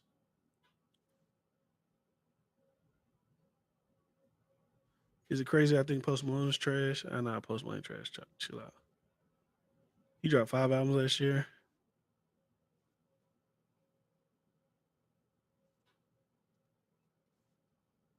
Imagine how much his numbers would be if he had them looks. But this is my thing, them looks. I feel like if he goes on Jimmy Fallon, do you really think Jimmy Fallon, the audience gives a fuck about listening to a YoungBoy album? Like that's what I'm saying. Like he could go on $1 million worth of game right now. He can go on Drink Champs right now. No Jumper right now. Academics Podcast right now. Like DJ that right now. Unfortunately, what I'm coming to see is that nigga outside of rapping and being a hood character, he don't have many other like attractive traits to even be on those shows for people to even want it. Like even with Kodak getting interviewed, this nigga's actually fucking funny. Yeah, this nigga can be insightful sometimes when he's saying some stupid shit. YoungBoy, it seems like he's one gear, and you can call the YoungBoy hate because I really don't fuck with him, so I could care less. But at the end of the day, that's what I'm starting to feel like. What we get out of an interview from YoungBoy? What's interesting about YoungBoy outside of him doing gang shit? Pretty much nothing. I think that also contributes to the lack of sales. Call me crazy. Because a part of being a superstar... The reason I think you're wrong about that is because when we compare him to his era, that's not bad sales. I understand. I understand that. If we compare him to Eminem and Wayne and Lil Wayne, I mean Eminem, Wayne, Kanye, in their prime, Drake, though, in their prime, but also it's different sales metrics. Like I said, you got to stream an album 1,500 times for it to mean one album. But somebody like just buy Drake it once. And Beyonce still can do 300. But they're 600. Drake and Beyonce. But they're like the Michael Jackson. So my point, it's hard to argue with you on this point because you're looking at YoungBoy how I'm looking at YoungBoy. I don't look at him at that level. I'm trying to argue from the standpoint of people thinking that he's on that same level and superstardom. That's my argument. If anybody thinks he's on the same level as Beyonce and Drake, they're idiots. But that's what they think. But if I compare him to being one of the top of his era, these are good numbers. Yeah, I'm not arguing that, but when you look at his era, who takes albums serious? Who album is, besides Little Durk, even then, who album is just 100% like, oh, them niggas' albums is just untouchable? They don't do that. So to say that as an argument, I don't think highly of that. But I get what you're saying. It's a valid point. But when I'm arguing is when it comes to being a superstar, it takes a lot of more tangible things besides that I'm a hood rapper. You can name so many fucking rappers, bro. They have, when they interview, you feel the star, you feel the rich, you feel these different things. Like you get an essence of them being artistic outside of just their life in the sense of how they think. Young Boy's just a rapper. There's nothing much outside of that from what I see and what he presents to the world. So who would want to interview him? I mean, besides the sales, but who would want to interview him for personality? Who would want to have him on the show and do a hosting shit? Like Drake just me. Yeah. Bring me the views, nigga. No. I'm talking about ESPYs or some shit like that. How Drake can do some shit like that because of the personality, and obviously he's crafted from acting and shit like that. But I don't see that from him right now. Maybe he may develop, but you don't think that can contribute to his sales? Like even a Gucci Man is reflective of that to a little bit of a degree, but I think Gucci was even had more personality than Young Boy showed. Like a little bit. Maybe I'm wrong, but especially after he got out of jail, it's easy to make. I see. You could be right. You could be right because, like, you could be right and you could be wrong about like certain like your thought process of certain artists. But, like, you could be right in saying like when he's saying, okay, that's all way of thinking. They don't need that shit no more. What rapper this era really got personality? You can say that the reason why they're not as big as superstars as other people because they don't have personalities. Because people aren't even one don't really value the music as much anymore, and you have no personality. So it's like the same as this is perfect example. The reason I feel like Roddy Ricch sold so low wasn't because his music was trash, because there's nothing about him you have any ties to. It's like, who the fuck is this guy? Yeah, good music on the last one, but like as far as personality, people want to connect shit. People like 6ix9ine. Whether if you think music 6ix9ine is good or trash, or whatever, they like the story of 6ix9ine. It's more appealing to them. It kind of keeps you around a little bit longer. And there's no different with. I'm not saying that he's not attractive at all, but I'm saying that next level. Yeah, he's capping himself out on his work ethic. Not saying that he's got a good work ethic as far as putting it out, but I'm talking about the artistic. Like, okay, maybe the personality tangibles, the the other superstar type quality. That too, but even like the artistic version of like albums, like he's a rapper, but is he taking it to that seriousness like how we other rappers took their craft? I don't know. I don't think so. Yeah. I haven't heard that from him. But I feel like that way about all artists for the most part in this era. And I think that's the biggest shit too. Yeah. I think numbers are accurate. I disagree with D-Friend when you say numbers. Like, I get that it's 15 to whatever one, but I think that's the ratio because when you think about how easy it is to stream a song, whether it's playing on the radio, whether it's playing in a store, whether it's playing on YouTube and somebody advertise, it's many ways I think you can calculate a stream. So when you talk about how it can add up, I don't think they do that and that number is just completely fucking off. Because they still have value in wanting somebody to go gold, platinum, and silver and shit like that, or diamond. And you still have to have some type of standard. Well, my point, when music was only on CDs, it was like easier to sell CDs. Like you had to be here to listen to this. I have to listen to this. But we only listen to streams. It's like, who gives a fuck about streaming? Everybody stream music though. Most people only stream it like the first week. It's like whatever. But if you buy something, you gotta keep it. Regardless if you listen to it ever again or not, you bought the album, so it counts as one. But like I said, when Taylor Swift sells 185 and Drake sells 48, it's like, if I was an artist, I'd rather motherfuckers buy my shit than stream my shit. If we talking about for numbers purposes. Now, if you're talking about those numbers aren't bad though, because when you see like Drake first day, 90 million people listen, or there was 90 million streams. Who the fuck wouldn't want 90 million streams? My thing is, take away they pure physical sales. Do they still be out streaming? How don't they stream numbers still be very like good? If people want to continue listening to your song. So that's the thing though. People now in the streaming era, now they're able to like, okay, this album isn't that good. It was whack. I'm not gonna listen no more. If you bought my album already, it doesn't matter if you think it's whack or not. You already bought it. Appreciate the album sale, whatever. But if your shit is good or it's hype, but then it's trash, we're not gonna stream it no more. So let's be real. So I get your point. You're right. Let's go into this hypothetical. If we only had pure sales and CDs, if we was to compare Drake and the niggas that's in their prime when they were young and not the superstar that they are now, because that's what people keep thinking about when I say in their prime. No, I'm talking about when they still was running. Like, this is after their prime. This is when we get to look back and see how great they was and say, oh, he had a 10-year run. I'm talking about 4 years into that run, 3 years into that run when he was popping from So Far Gone to Thank Me Later, Take Care. Like, those was crazy run, and he was still questioned on being, is he the next up? Only selling CDs, right?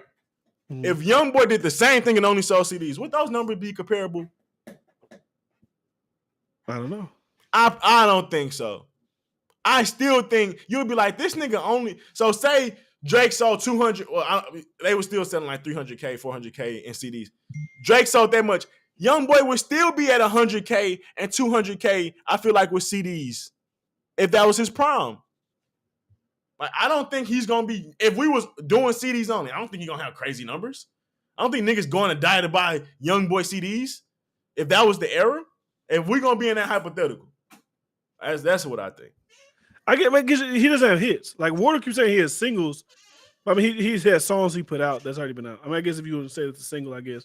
When I think about singles, I think about like hits. But I mean, whatever. I mean, I ain't gonna dispute that he wouldn't sell physical albums. Not like niggas when they was in their prime. They're like, I was like, oh, what about 50 Cent? But 50 Cent had like I said, I could be wrong. I probably throw this to some flying low type shit for this type of old school knowledge. Because I was like, well, when 50 Cent dropped, I was like 6. When 50 Cent dropped, what and I asked, before 50 Cent dropped, Get Rich or Die Trying, besides all the hypey, whatever he had already, what singles from the album were already out? Like, In the Club was probably already out. Like, what songs were out before that album dropped? 21 Questions, I think. If that's that album. Let me see. Like I said, if you're a little bit older, you might remember. I don't fucking remember. If you are a hip hop historian, you might remember, but I don't know. I just want to know what songs were out before the album dropped that were on the album.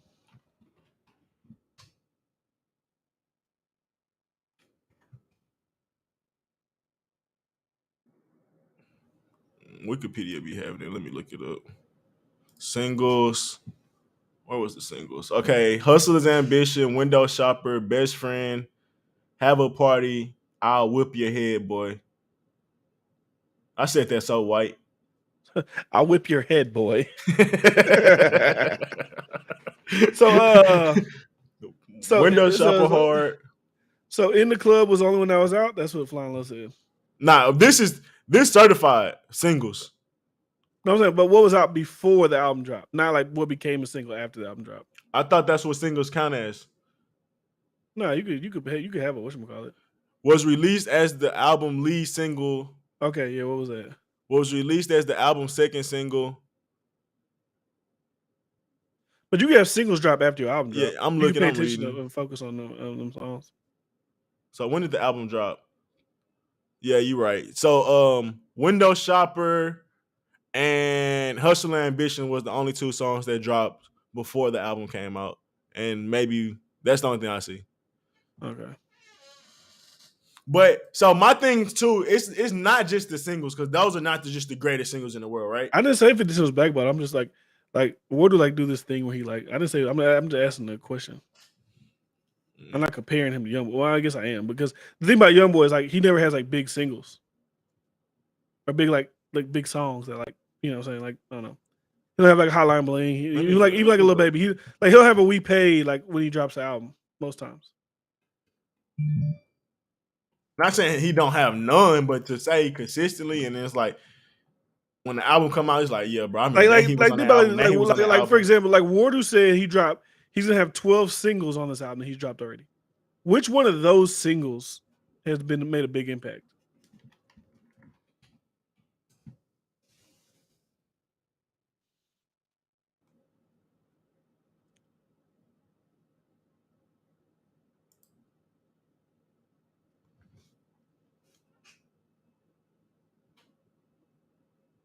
What are you reading?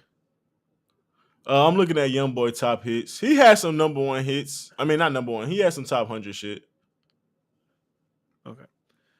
All right. I mean, that's it was a good little conversation. I didn't know it was gonna roll to like a fucking 45-minute conversation about Young Boy's album, 200,000 first week. I don't remember where that came from. I think somebody just said it in the chat and then it spiraled into this. Trail 50 Cent fell off because he lost to Kanye. He literally said he's gonna stop rapping if he loses to Kanye. He kept his word. You said Vet Motors. I've never heard that After song in my he life. lost to Kanye, he focused on all his business stuff and didn't really drop another serious album for a few years later after that.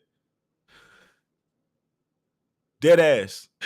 That was a moment in history. If you see what he did after that moment, he didn't take music seriously ever since that moment.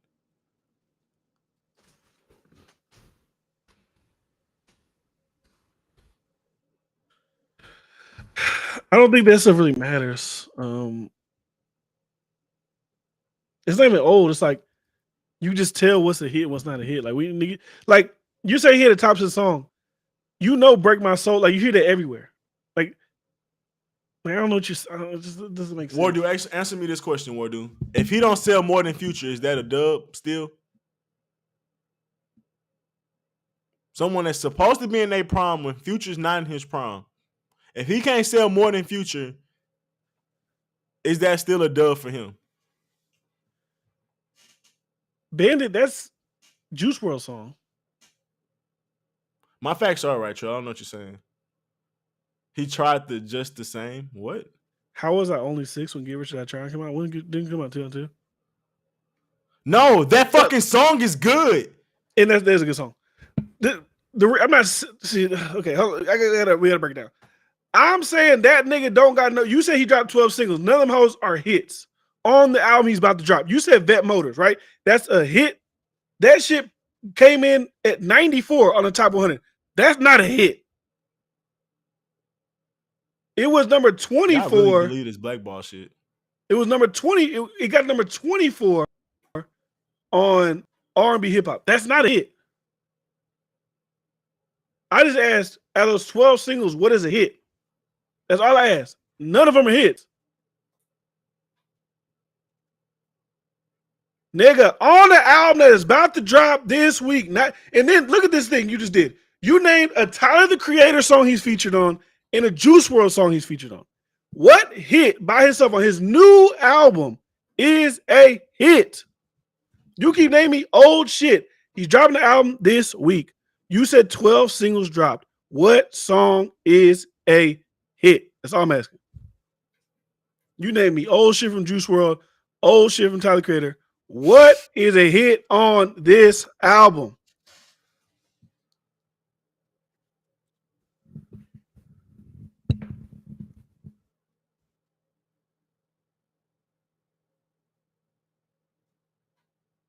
Nigga, You think 50 Cent hold on. Fuck 50 Cent. Don't give a fuck. Try talking about bullshit. You think a hit is a song that goes number 94 on Billboard? How is that a hit? When has that ever been a hit? It peaked at 94. And on the hip hop charts, which is easy to get high on that shit, it peaked at number 24. How is that a hit? And nobody in the chat knows what the fuck that song is. That's not a hit. Because you like it doesn't make it a hit. Bro, I'm literally... Okay, hold on. I gotta fucking pull this shit up. I'm looking at the Wikipedia right now. Vet Motors is at 94. Let me use it. Can I zoom in on that shit? I'm gonna zoom out a little bit. There we go. Yeah. I think niggas... I don't know if niggas is trolling. I don't know if niggas is trolling or just... I don't know. 94 and 24. Vet Motors. That's not a hit. That's not a hit. None of these other... Look at this. He dropped all these in 2022, right? These are all in 2022. 7, you said I Hate Youngboy. That peaked at 79. That's with the baby. Flossing, 72. These aren't hits. Outperform this nigga in hits. These aren't hits. Peers outperform him in hits. The song he did with Lil Nas X, 67. That's not a hit. See, look, this is what Warder do. He makes no sense, and he says something about dick sucking. You just said it had 12 singles on it, and none of them hoes are hits. I'm speaking of fact. You speaking this young boy, maybe just on the internet meme shit. I don't know. Maybe you trolling or whatever. Like I said, I'm not like too much older than you, but I don't really do the trolling shit. Why are you saying sincerely? Nigga, you just said he's dropping an album this week. Has 12 singles on it. I just asked you a question. What of them songs are hits? You told me Vet Motors. Vet Motors is right here. That's not a hit. In the history of music, when is a song at 94 ever been a hit? Just answer me that question. If Drake dropped a song and it would hit 94, y'all niggas would not say it's a hit.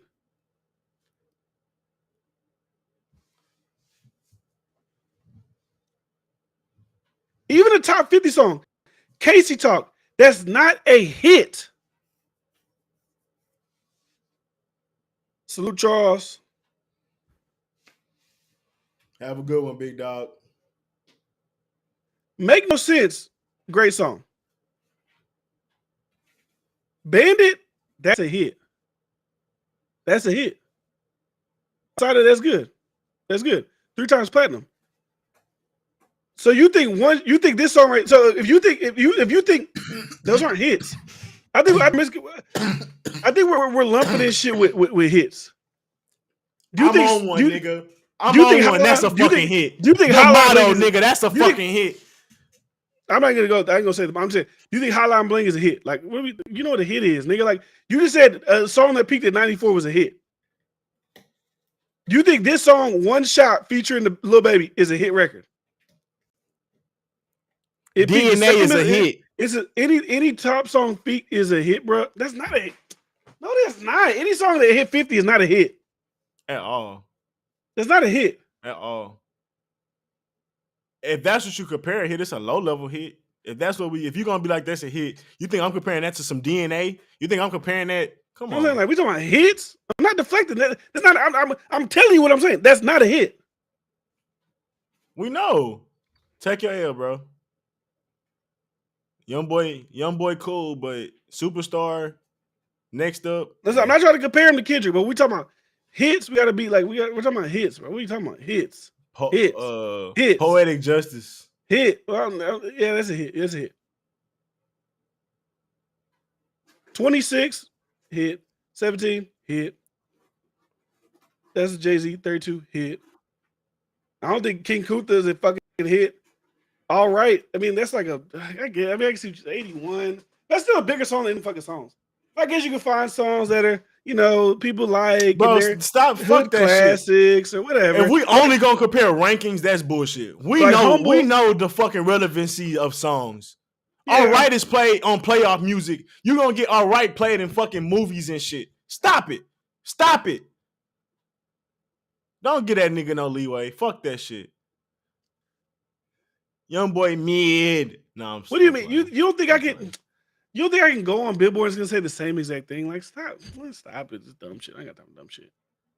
I'm done. Like, nigga, ain't all forms edited? What's the point? You just be talking, man. I ain't got time for this shit. You misunderstand. Nigga, my granny know who Drake is. Why? Because there ain't nowhere she can't go without hearing that nigga. Nobody fucking knows NBA Youngboy when it comes to a superstar level. Hold on. I'll just go to it because Warder said. So, Warder, you said we go as an edited form. We saw Vet Motors on that edited form was 94, right? Here's your all savior Billboard. It's still 94, big dog. Think about that. That's barely making the Billboard. Barely. Bro, it's not a hit. You know what do you consider a hit record? We got a few hits. We all know in this chat right now. I'm talking about right now. Fuck back in the day. We're talking about this year. Gremlin. If I asked a million niggas, have you ever heard Super Gremlin or Vet Motors as a hit? If I ask niggas, have you heard Wait For You with Future? Like, we know what hits are. Fuck nigga free. Like, why are we playing this semantic? We know what hits are. Why are we playing this semantic? We know what hits are. All top 50 songs are hits. They're not hits. In 2 years, nobody's gonna be like. I'm done. Like, come on, they're not hits. In 2 years, nobody's gonna be fucking talking about these. Wait For You hit. Whatever. I ain't got time. That's not period. That's not nothing. Like, But nobody's gonna be talking about the fucking songs. You know, he knows that, but it's like, all right. I'm scrolling through all these songs on here that are like higher than Vet Motors, and unless you're an NBA Youngboy fan, you wouldn't consider these hit records. Like, stop it, bro. You fucking just talking. Like Smoke Strong, is that a hit? Hold Me Down, is that a hit? Time I'm On, that's not hits. I mean, whatever. I ain't gonna fuck. I know what I'm talking about. We know a hit. Like, I don't know if this new term of hit changed, like satisfying artists. Like, oh, I know it is a hit. All right. Wardu, if all those songs was hits, he'll be having 300K plus. Fuck a black ball. Plus, it doesn't have to go platinum for it to be a hit. Okay. If your metric is just any song people like is a hit, you got it. Every song's a hit. Everything's a hit. All right. You got it. Ranking is not the only metric. That's what you're failing to realize. We're also talking about, nigga, do you hear it? When he brought up Beyonce, Break My Soul, it's not because it's charting number one, it's because you hear it. Like, when you see Drake songs go number one, you also hear it. His shit charted 50, but who heard it? It's a lot of other songs that charted, but who really listening to that shit? On a superstar level, Wardu. Superstar hits. Like, there's hits for young niggas. There's hits for what we talk. Y'all say this nigga a superstar. Y'all say he's on the potential to be one of the GOATs. So I'm comparing him at a superstar status and a young nigga prime. When niggas go crazy in the beginning. Like, can't name a nigga that's rapping that don't have a great start for the most part. So we supposed to be seeing his greatest right now, and it's only producing 200K. That's not superstar status, big dog. Like if we say, okay, like we'll take the numbers out, right? Take the number out. We'll talk about impact. Vet Motors was 94. It's a hit, not a superstar hit. Crew Love is 80. Do you think Vet Motors will be as impactful as Crew Love in 10 years from now?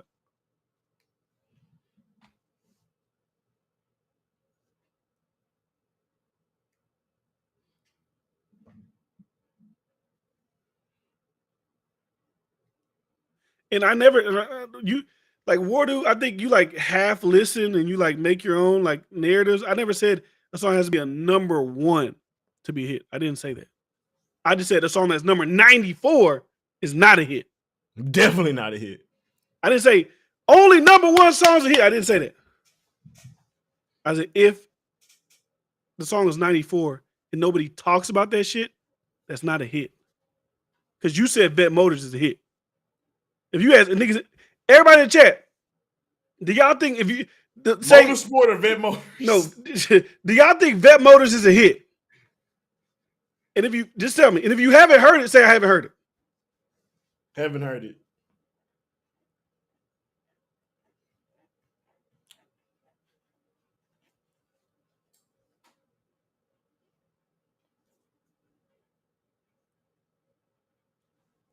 That's the only point. You said nobody's talking about that. That's all I've been talking about. I asked you one simple question. You start bringing him his old shit. I didn't ask you none about his old shit. I said, in his new album that you said has 12 singles, what song is a hit? That's all I asked you. You start bringing up Bandit and all these other things that I didn't even that logic you just brought. You just said Divas are only number ones. I clearly said Bandit was a hit. That was number 10. I said What's Your Name was a hit. That was number 14. So you're just making up these things that I'm not saying. So it's like I don't Young boy in his prime can't outsell a Future that's out of his prime and chilling in life right now. You asked me what is better. You said what song you asked was a hit, Wardu? Is Life a Good? What did you say? Life is Good is a hit. What are we talking about? That shit is better than probably anything Young Boy's dropped recently as far as superstar hits. I'm not saying he don't make good music. I'm not saying he don't make probably songs that his fan bases love that they think is a classic. I'm not arguing that. But we talking about superstars. And when it comes to superstars, it's a certain quality, I can't do the type of shit. How about? He gonna get washed. I can't do the type of shit. How about? He gonna get washed. I can't do the type of shit. How about? Because I don't know what point in the conversation you at. Might get something to drink. All right. Shit.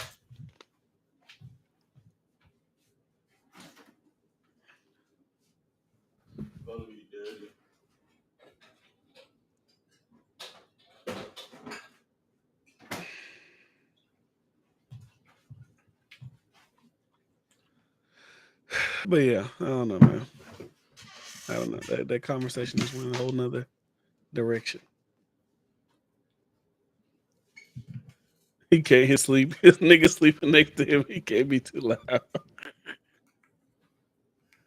Ah, shit, man. I don't know. If that nigga ain't gonna hop on the next like minute, we gonna hop off this bitch. It's been 2 hours 45 minutes. I ain't know that bitch gonna be this long. I ain't know this nigga was gonna raise my blood pressure for my bedtime. Nah, niggas frustrated me this episode. Okay, here we go.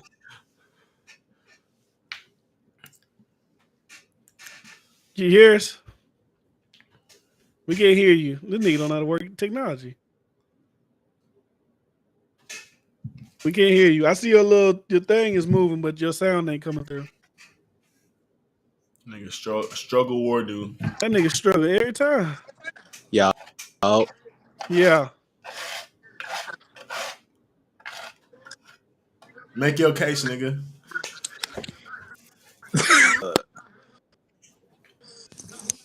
Wait, can you hear me now?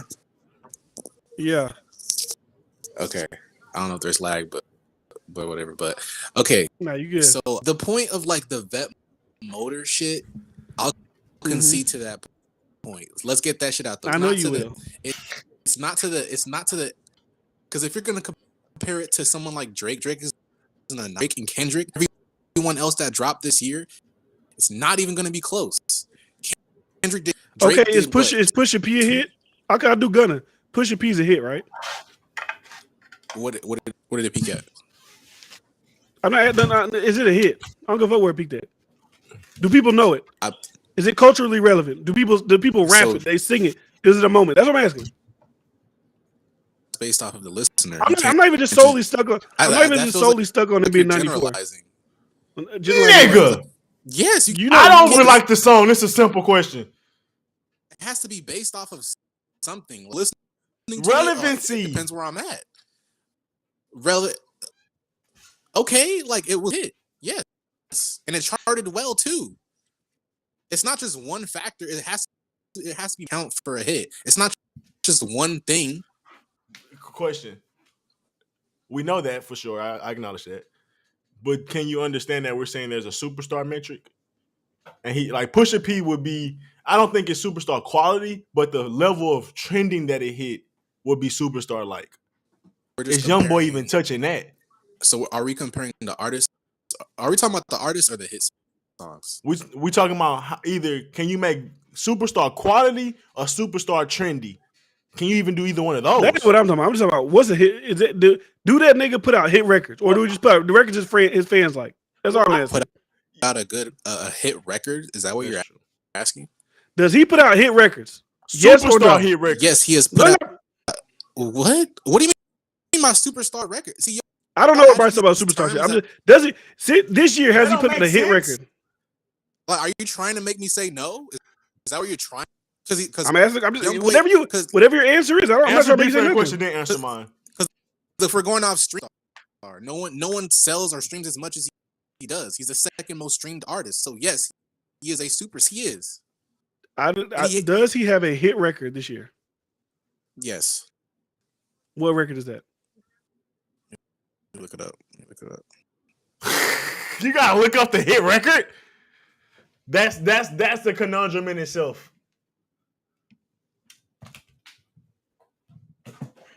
Why do niggas always get on one to ask me he hop in the thing?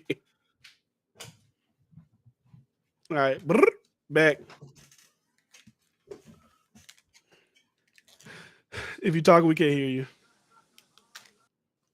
But to clarify what I mean by superstar, there's a quality that these niggas producing when they drop their level of shit. it touches this. It touches the world. It touches America. It touches all of hip hop. It becomes a staple in the culture for a moment in time. Sometimes a song can be in the top billboards and top. It could be top 20 for a whole fucking year. That's how impactful it could be. That's what niggas when they were in their young prime was able to do. I don't be seeing young boy do that. All right, he about to tell him what the hit is for this year. Let me see. Trey, we invite any nigga to get on. Trey, you can hit the link too. Nigga act like we just send it to Wardu.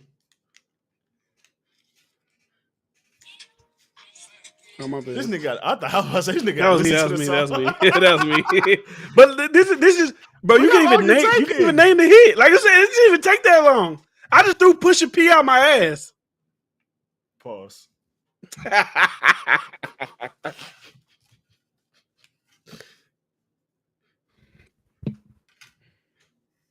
was a nasty laugh. I think Wardo got his Wi-Fi back fucked up. He lasted a good little stroke. All right, calm down. Pause. You know, it may be a 2-minute pumper when it comes to getting on. We're gonna give Wardo one more chance, please, Case. If we can't get his shit together, we're gonna end the stream for the night. That's all I mean. Nigga, when Kendrick was in his prime, when Drake was in their prime, when they make music, that shit lasts and it'll be on top of the mainstream billboards and it'll be in the range, your ears constantly for months to years. You're not getting that from young boy music. Bro. I feel like you know the answer to. No, I don't, because I'm talking about when they were young before they were. Damn well that they're way more.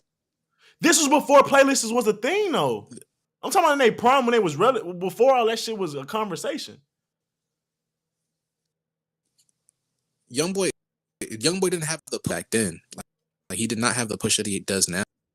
Like it's obviously, especially in this era, like it's now because like of the sales, it's undeniable now. So what's his hit record for the year? Youngboy ain't got no music that's lasting months to years. That's why he got to drop 5 albums a year. I say I could give you from last year. So he got nothing for this year. He just dropped 12 singles.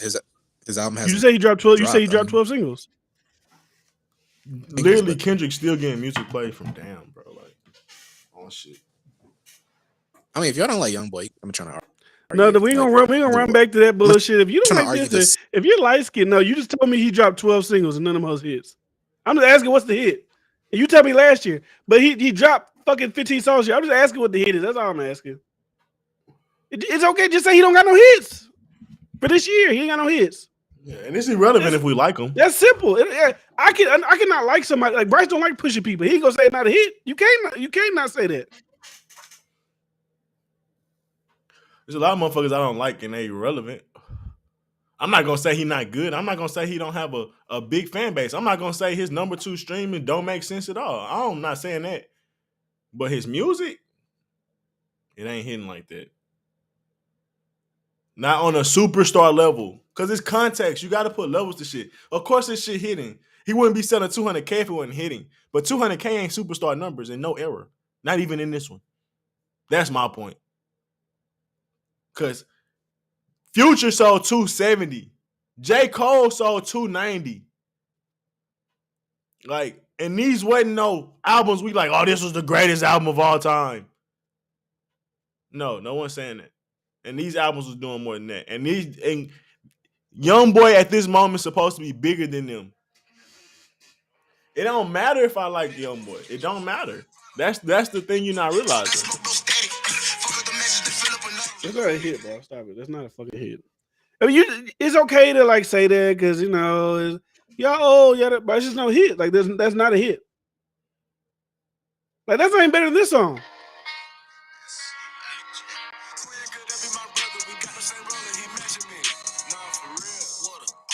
Like that nigga ain't got no hits. You gotta be old, young, old, fucking dead in the ground.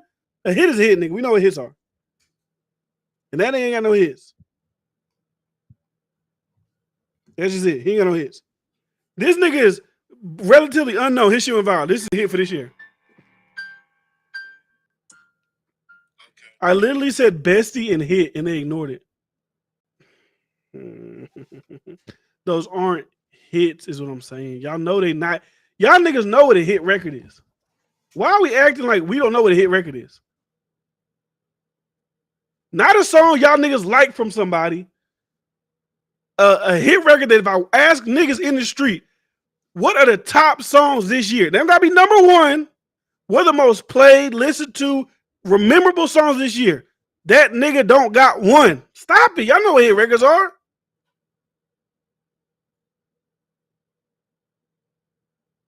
A song multiple niggas, millions of people know, and not just your fan base.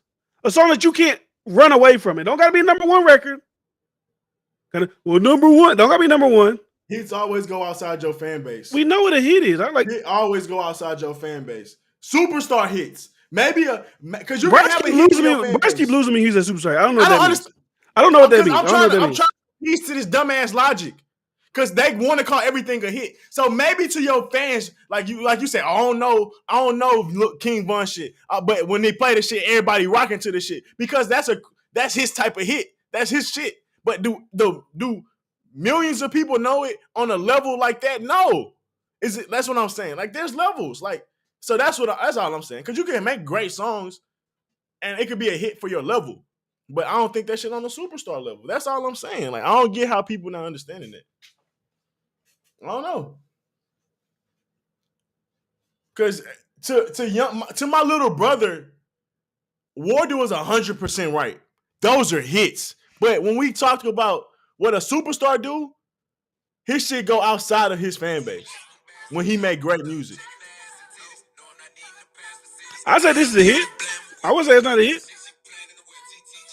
But why you could just say that song? You telling me shit that nobody gives a fuck about. I've heard this played places. And let's give it a buck. If the baby was on there, it probably wouldn't be a hit because he's bringing something to the track. He's bringing like a vibrance to it.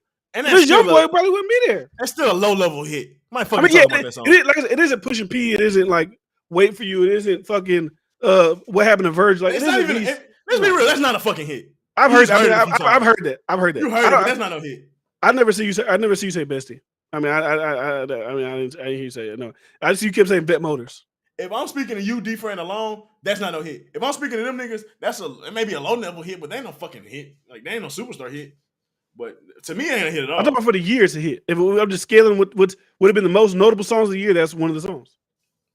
Maybe. Now you can say that speaks to how trash this year's been in music or whatever you want to call it. But like when we talk about songs for this year, that's a song I've seen played a lot. Maybe. So that bestie song ain't no hit, I guarantee you. And ain't cause niggas blackballed. Wardy, you never answer my question. If he don't sell more than Future, is that still a dub? I think 200K is good. When niggas that's supposed to be out of their prime doing more than that. That's crazy. This supposed to be his time. This supposed to be nobody in his way that's really fucking with him, bro. When Young Boy drop, niggas move out the way. Ain't worried about no Young Boy drop. How about the relevancy? Come on, bro. Niggas you think Eminem about to wash that nigga or what? And I don't even like Eminem. You think Eminem about to wash that nigga? It's good. That's what we initially said. But that's not superstar. So you literally just don't like me not calling him a superstar.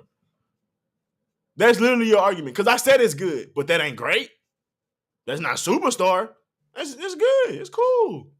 I literally said that. That was my initial point. So you to estimate, if you do 200, how much would you think an artist like? How much should? Let me just get your metric. How much should Lil Baby sell when he drops out?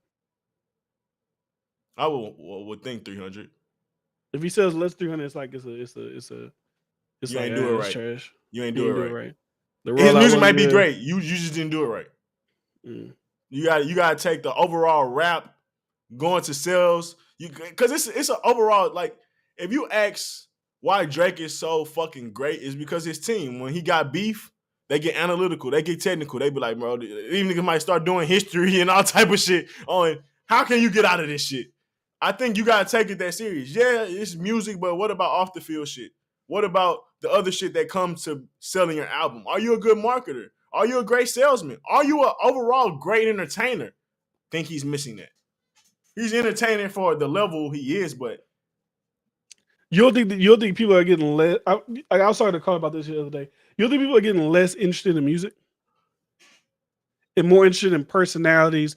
That like I said, like kids. You think kids care more about musicals acts like Lil Baby or listen to motherfuckers like Sneeko, Andrew Tate, Fresh and Fit, like anybody, any YouTuber, it got to be the commentary niggas, YouTubers that they like, KSIs, Simon. You don't think they're more interested in them than music in today's society? I think you may And be that could be right, why but the music is going down. I think you are right, but I don't think it's to the significance that you're making it seem. I think there will always be a huge bubble for both. One may get bigger at certain times than another, but I don't think one is just gonna overshadow anyone. Because I don't think too much of anything gets a little like if I only watch YouTube shit all the time and never really had music, at some point I want to listen to music. Like, so I think you're right. I do feel like to answer Like your the question, streamers, the AMPs, the Castanets, the Aiden Rosses, like they're more into it because they kind of look at them like a normal. I could be wrong. Like I said, I could be completely wrong. Like I feel like the new generation cares more about these personalities and these artists. Like even if you look at like if you go to a rapper's Instagram, you go to a social media person's Instagram, like say Flight React, you go to Flight React's page, right? He'll get 300,000 likes, 10,000 comments. Most rappers couldn't even dare get that type of engagement. So it's just a question. I'm not saying that I'm right or wrong. I think I'm you're right. just posing the question. I think you're right, but I think that goes to who's more entertaining, not that rap is dead or music is dead. I think you're being outplayed by YouTubers. You niggas lack personality because it's the same recreated shit. Yeah, that's more of it than niggas being creative, niggas showing personality. Because when Wiz Khalifa doing day to day is unmatched. A part of YoungBoy being big is him being on YouTube heavily, and people get to see his day to day life. I give him credit for doing that. I think he got to develop his character to go bigger, but I think if a rapper really want to be taken seriously, you have to like show personality. You got to be entertaining. You got to show more than just I'm just this cliche rapper person. Like that's boring at this point. We've seen too many rappers come and do so much more than that, bro. And then, like you said, you got other competition for other entertainers and shit like that. So Yeah. you're right. I agree with you to a certain degree. These streamers are streaming like fucking 6, 8, 9 hours a day. Why do I need to listen to music if I'm just watching my favorite streamer? I'm gonna fuck. I just replay their streams. I'm watching their clips on YouTube. I'm doing all this type of shit. I don't need music. And then with that, you commenting, you following the drama, you following the beef. It's like we used to follow the rapper beef, but now we just following the streamers and the this and that, like all that type of shit. No, you probably. So I just feel like do kids really not give a fuck about music as much anymore? It's probably like, play games. They'll listen. They're like, then they'll listen to it with their favorite streamer on the first night. Like they'll go watch Academic stream it or whoever. Aiden Ross does some streams, I think sometimes too. And then they'll just be like, LLL, dub. They don't give a fuck about it. It's like whatever. It's like listen to the first night and then back to watching my nigga stream. I mean, for let's be real. You may be right. Maybe it's not even a consumer thing, but I think what Chloe, the twin said or the sister said, it was important. She was like, if you really want to make money, you do stuff outside of music more than music. Like, so I think that's how most rappers take music at this point. Do it to get a certain brand, but at that point, you become a social entertainer, or you become even if it's with rap, constantly like T Grizzly. Yeah, T Grizzly got his platform from rapping, obviously. Now he took that streaming shit, ran with it. He's doing, Yeah, and even to a lesser degree, you can still be involved in rap, but you just don't take rap seriously. Like, he still raps, but it's like, okay, yeah, I forgot he still rap. Yeah, he still rap. So I think that's kind of the approach. Is like we see that rap money ain't that lucrative. All this industry beef shit, all that. So yeah, when you tie all that shit to it, that probably could lead to the passion in music not being there, the lack of creativity. All that could be a part of that too. So. And then when you talk about YouTubers and Twitch, they got the freedom to do whatever the fuck they want. Yeah. That's hard to compete with. So off that alone, yeah, you might be right, bro. You might be like I used to have my like. I'm trying to tell you, just wait, nigga. You may be onto something. I might have to get. I think I can see what you're saying, bro. I ain't gonna lie. Like when you compare a new streamer to a new rapper, like they come out at the same time. I don't think it's like too many more. I can't look at these rappers like even like let's look past YoungBoy and them, right? I can't see who's gonna be the next rap super. I don't even know if there's gonna be ever gonna be another like rap superstar. Yeah, I don't know. And let's be real, rappers going to Aiden. Rappers be going to these YouTubers to get more clout. Yeah. They kind of need each other. NLE Chopper did a song with Kai Cenat, and he just did the same verse. He been rapping on Twitch for 12 years on that song. And out of that whole song, the only part I ever hear people play is, I mean, obviously because it's a meme, but still, it's Kai Cenat part. That's it. You might be right, bro.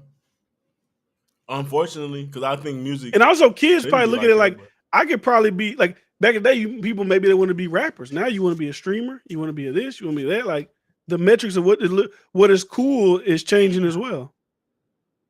Will there never be another rap superstar? That would be crazy. Who knows?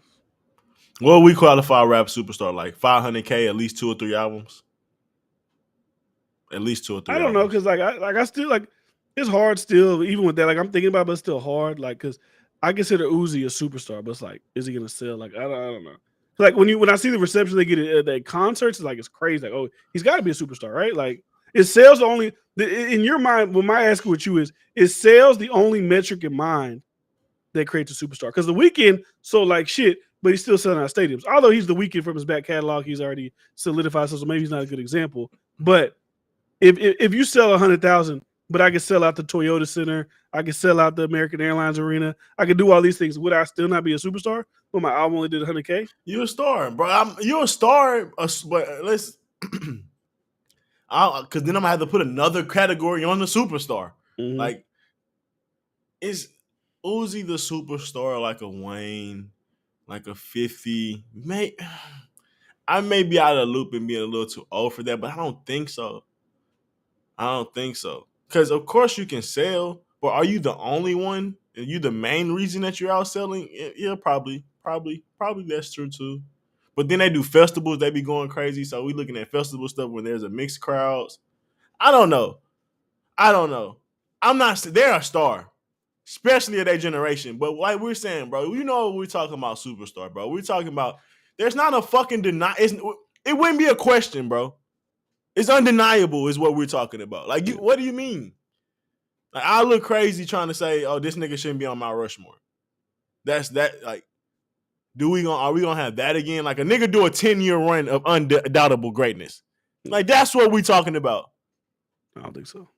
Like, yeah, he's a star, but we talking about what Jay-Z, Eminem, Lil Wayne, Drake. We be here for Kanye. 3 hours. We'll get out of here in a second. But let me ask you a question. I'm gonna flip it to another industry, and you let me know. I don't know because I guess this could be more suggestive as well. What do you think is funny? What do you think is not funny? I don't know.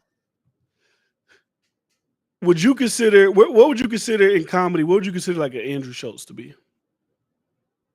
A star, a rising star, like because we know who the superstars are. Like I can just Dave Chappelle, Chris Rock, Kevin Hart. Those are superstars. What would you consider Andrew like a star? I would consider him a star, but when we could talk about the grand scheme and scopes, he's like an all-star. Mm-hmm. Do I even think he would be a superstar? He could be. Not old people die off, maybe. Stays consistent. I haven't seen stand-up shit that's worthy of that. Did you watch the last special? Last one, I don't know. The infamous one that just came out? It just came out. You had to buy it. Okay. It was like $15. Okay, no, I didn't see that. No, of course not. I didn't see that. But even he would have to do I just don't think he got that when they talk about being a superstar. It's interesting. I don't know. I don't know. Like, because Joe Rogan is a superstar, but like, I don't think none of his comedy is funny. Oh no, not because of stand-up though. No, but he's a superstar in comedy. He sells out. I mean, we're talking about sales. Because the only thing I can really gauge, I guess you can gauge comedy off classic specials quotables, but I don't know, maybe he's like more white people funny. But he does all the sold out shows that the Chris Rocks and the Yeah, but I mean he's still gonna sell out just because his name though. Still. But yeah, like I said, I could be wrong. Maybe the Joe Rogan experience heightened his comedy career. Like I said, I could be wrong. I'm not well versed in his comedy, but I wonder, was he doing those type of venues before Joe Rogan podcast blew up? He was doing big venues. Joe Rogan's been around for a minute though. No, he's been around for a while. He's been in a lot of TV shows. I was just watching a movie with Joe Rogan was just in. I was like, damn, fucking young ass Joe Rogan. Like, what the fuck? Like, and I don't know what movie it was. Oh no, it was a TV show he was on. It was a TV show. It was like, so if I was to say comedians who I believe are superstars, and I even name people outside the black community, and maybe he's not a superstar anymore. I would say at one point, what's that dude's name? Dan? Was it Dan? He's a white dude. He looks like shit now. I don't remember his fucking name. Anyways, Fluffy, superstar, yes or no? Gary Lake Glace is a superstar. He did like a stadium. I can see that. Like he's like, you can't even say it. He's a superstar. I can see that. But I guess I can't get to the comedy superstars. I don't know. It's hard. It's hard with comedy. I probably only name like black people I consider because I consider like Martin Lawrence a superstar, but maybe in the world of comedy, as far as like numbers wise, they wouldn't consider him a superstar. Nah, comedy hard. Comedy are hard. Because like, do you know who Russell Peters is? I think his name is Russell Peters. But he's like the highest grossing comedian as far as money. So it's like I don't know who that is, but in that world, he's probably a superstar. But I just don't know who he is. Or at least I know who he is, but I just don't know his comedy. So I guess maybe that was a little bit more tricky. So and then all of those dudes you name have went on. They've been relevant for a long ass time, for the most part. Yeah. And I'm not saying Young Boy won't be relevant for 10 years, but y'all know my point. He's not about to be running the game. Well, rank the last thing because they did a show together. We'll get out of here.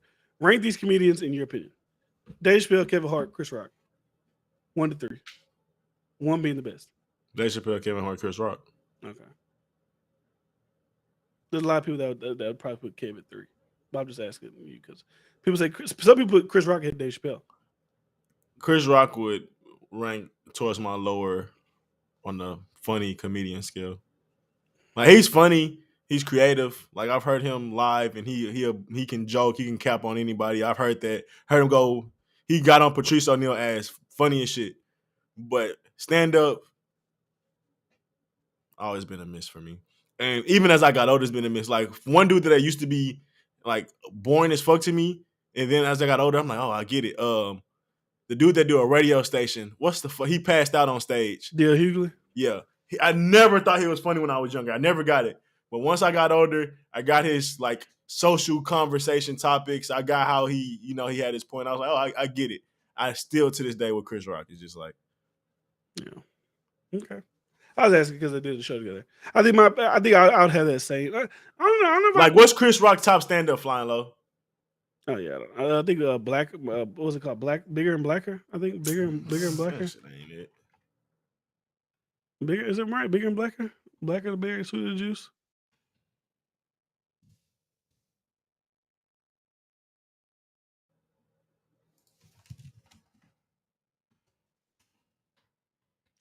I mean, like I said, I'm not a big comedy. So I'd probably do the same thing. I'll probably just based on like childhood, bring the pain, just like childhood nostalgia, not even nostalgia, but like just childhoodness. I may even put Kev in front of Dave Chappelle. Like I'm not counting like the Chappelle show. Just off stand up, like I think maybe his later shit hasn't been that great. But I remember back when I first discovered Kevin Hart, that's just the funniest shit in the world.